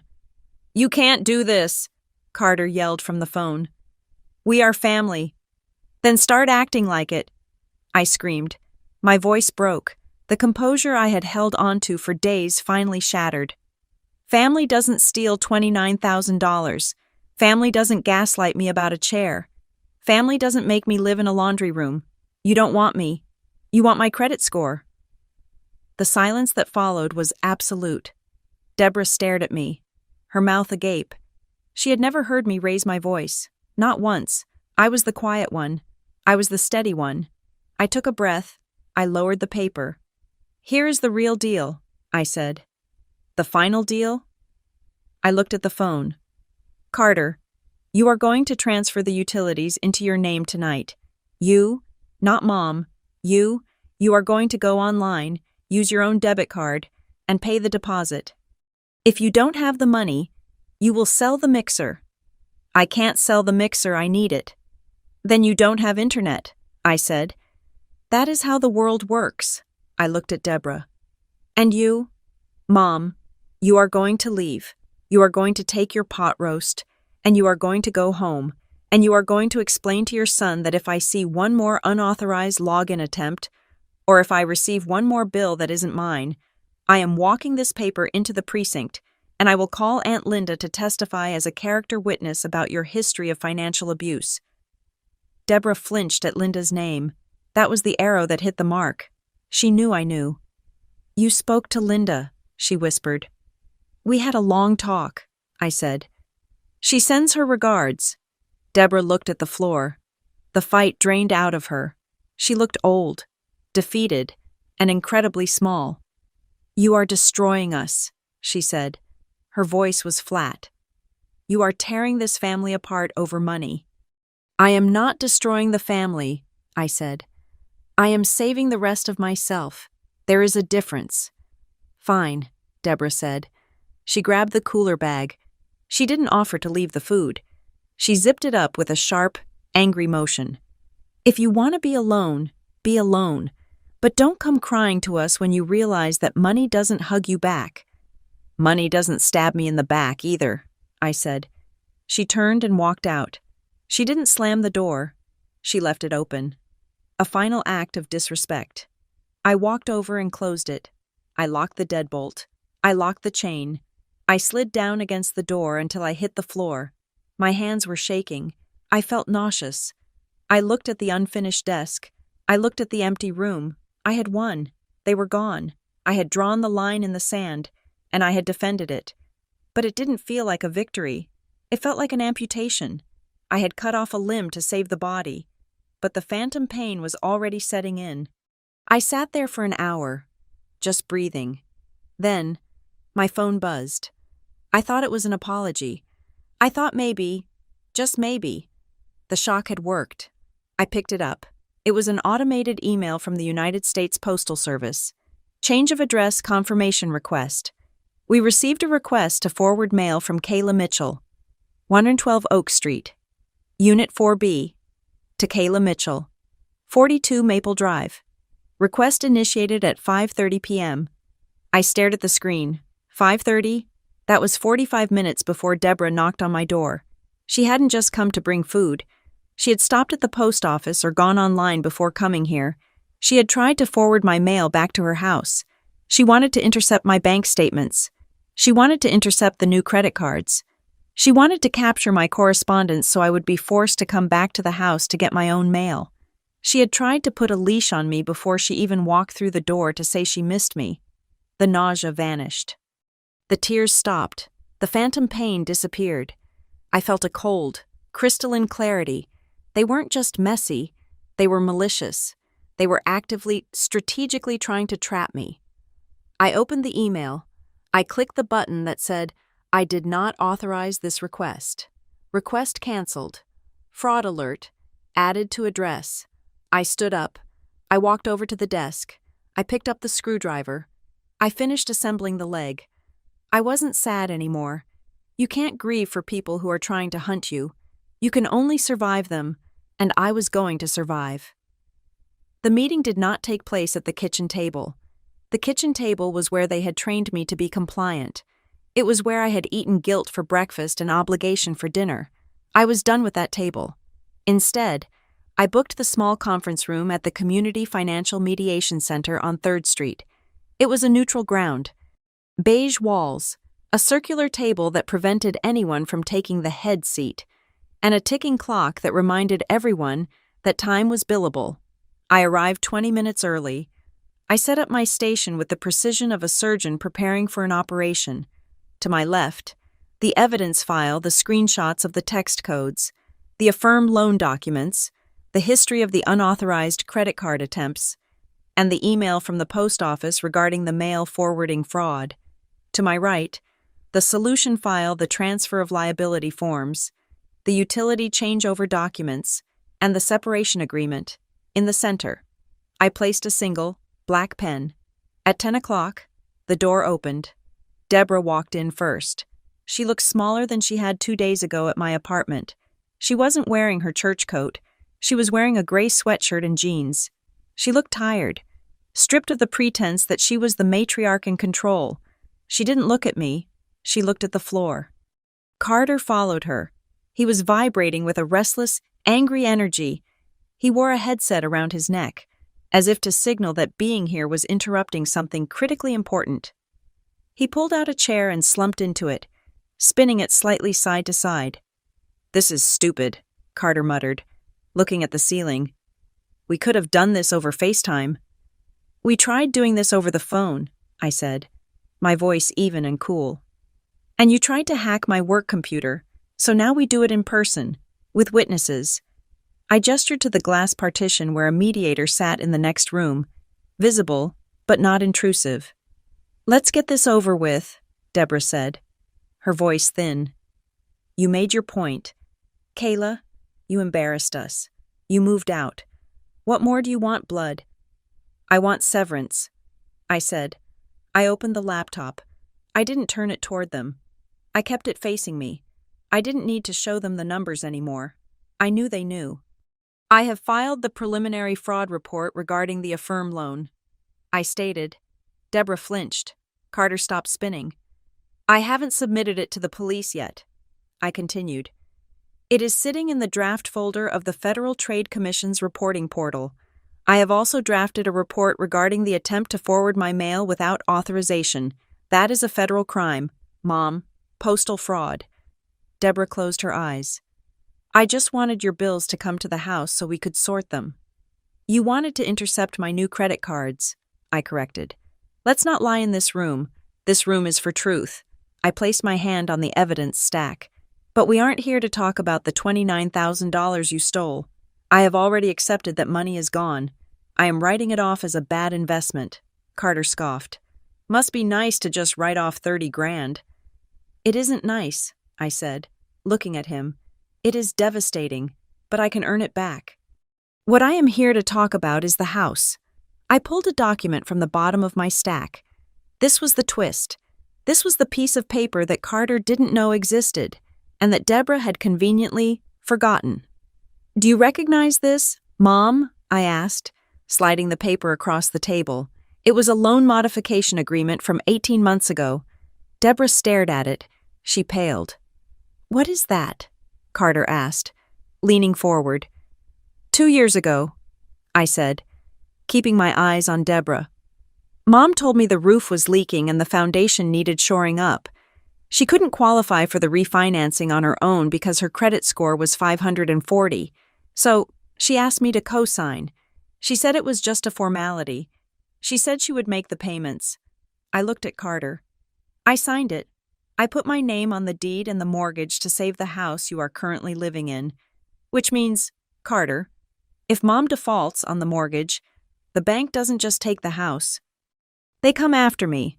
They garnish my wages. They destroy my security clearance. Carter looked at Deborah. He looked genuinely shocked. You put her on the deed. I thought you said the house was ours. It was for the family, Deborah whispered. And here is the reality, I said, opening the spreadsheet on my screen. I checked the mortgage status this morning. You are 2 months behind. Mom, you haven't paid the mortgage since I moved in and started buying the groceries. You used the grocery money I saved you to buy what I don't even know. I was catching up on the credit cards. Deborah defended herself weakly. You are 60 days away from foreclosure, I said. And because I'm on the loan, you are 60 days away from taking me down with you. The room went silent. The air conditioner hummed, a low mechanical drone that sounded like a countdown. This was the leverage.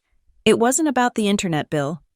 It was about the fact that they were holding a grenade, and I was handcuffed to the pin. So, I said, here are your options. There are only 2. I slid the first document across the table. Option A, we sell the house immediately. We put it on the market next week. We take the equity, pay off the mortgage, pay off the debts, and you and Carter find an apartment you can actually afford. I walk away with my credit intact. No. Carter slammed his hand on the table. You can't sell the house. My studio is there. My whole setup. I grew up there. Then you have option B, I said. I slid the second document across. It was a thick packet. Refinancing and removal of liability. You find a way to refinance the loan in your name only, removing me completely, I said. And you, Carter, you get a job, a real job with a W-2 form. Because Mom can't qualify for a refinance on her pension alone, you have to become the co-borrower. You have to put your name on the line. Carter looked at the paper as if it were radioactive. Me, I have bad credit. I have student loans. Then you better fix it, I said. Because if you don't remove me from this loan within 90 days, I am forcing a partition sale. I have already spoken to a real estate attorney. As a co-owner, I have the right to force the sale of the property to protect my financial interest. I will sue for partition, and the judge will order the house sold at auction. Deborah looked up. Her face was gray. She realized, finally, that I wasn't bluffing. She realized that the quiet, helpful Kayla had died in that basement laundry room. "You would put your mother on the street?" she asked, her voice trembling. "I am giving you 90 days to save yourself," I said. "That is more than you gave me when you shoved my desk into the wall. I am giving you a choice. Stand up or sell out." I leaned back in my chair. "If you choose option B, I will pay the mortgage arrears $4,000 today. That is my parting gift. That brings the loan current. After that, I never pay another cent. You take over the internet, the electric, the water, and the mortgage, and you spend the next 3 months finding a lender who will take me off the title." "Carter," Deborah said, turning to him. Her voice was urgent. "Carter, look at me." Carter was staring at the table, his jaw working. "You have to get a job," Deborah said. "We can't lose the house." "But my stream," Carter began. "Forget the stream," Deborah snapped. It was the first time I had ever heard her raise her voice at him. "Do you hear her? She is going to sell the house. You have to work. Carter, you have to help me." Carter looked at me.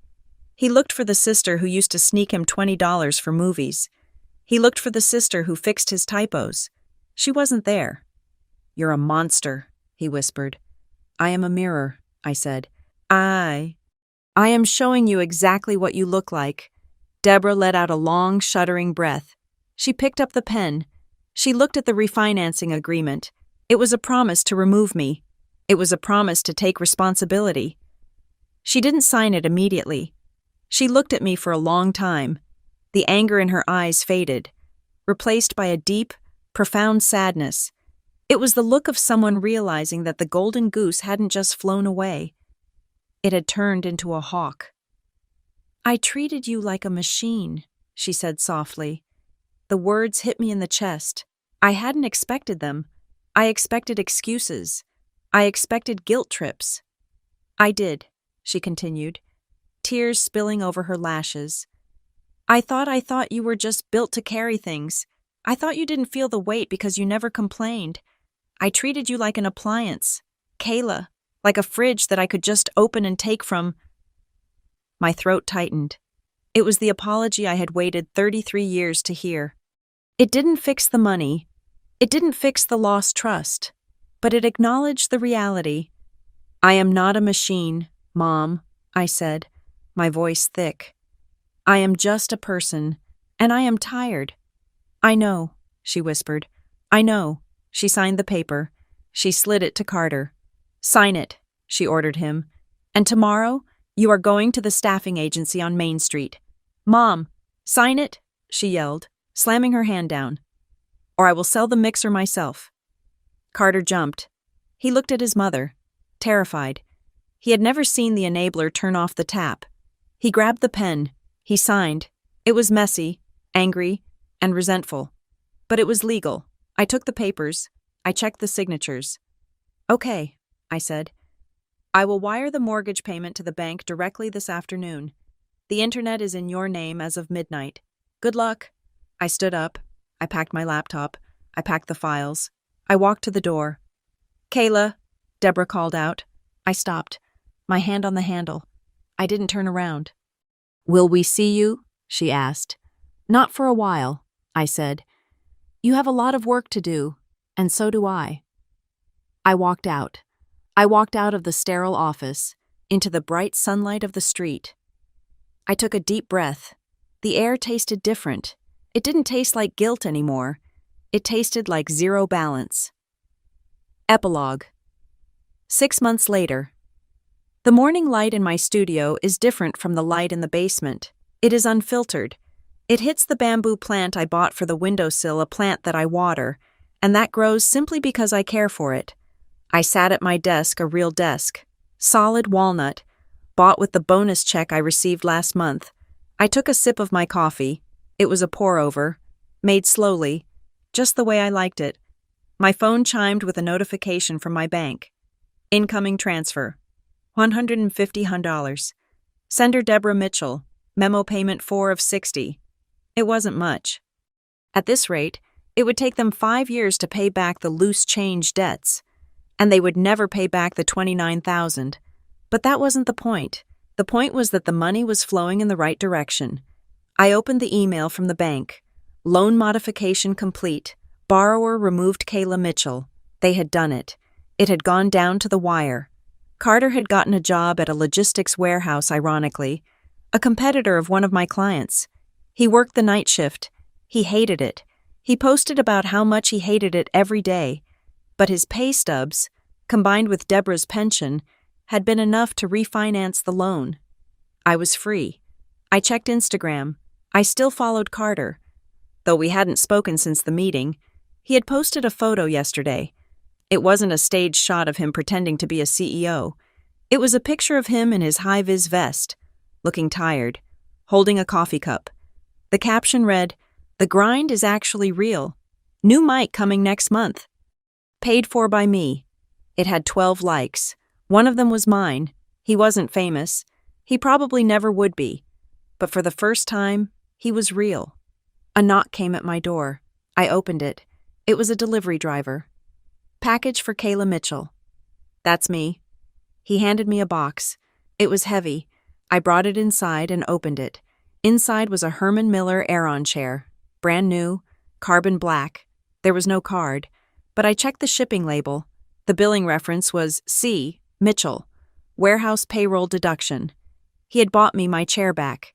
It probably took him 2 months of wages. I ran my hand over the mesh back. I sat down in it. It fit perfectly. I spun around in the quiet. Sunlit room. People think revenge is about destruction. They think it's about burning the house down and salting the earth. But as I sat there, safe in my own space, credit score climbing, future unanchored, I realized the truth. Revenge isn't about making them suffer. It's about letting them suffer the consequences of their own actions so they can finally learn how to survive. I had taken away their crutch, and they had fallen. But they had picked themselves up. I rolled my chair over to the window and looked out at the city. I wasn't the load-bearing wall anymore. I was just Kayla, and for the first time in 33 years, that was enough. Thank you so much for listening to this story. It was a long journey, but I think we all learned something about boundaries and self-respect today. I would love to hear your thoughts in the comments below. Have you ever been the bank for your family? How did you handle it? And please, let me know where you are tuning in from. I love seeing our community grow from all over the world. If you enjoyed this story, please make sure to subscribe to Maya Revenge Stories. Hit that like button to support the channel. And don't forget to press the hype button so this story can be heard by more people who might need the courage to stand up for themselves. See you in the next video.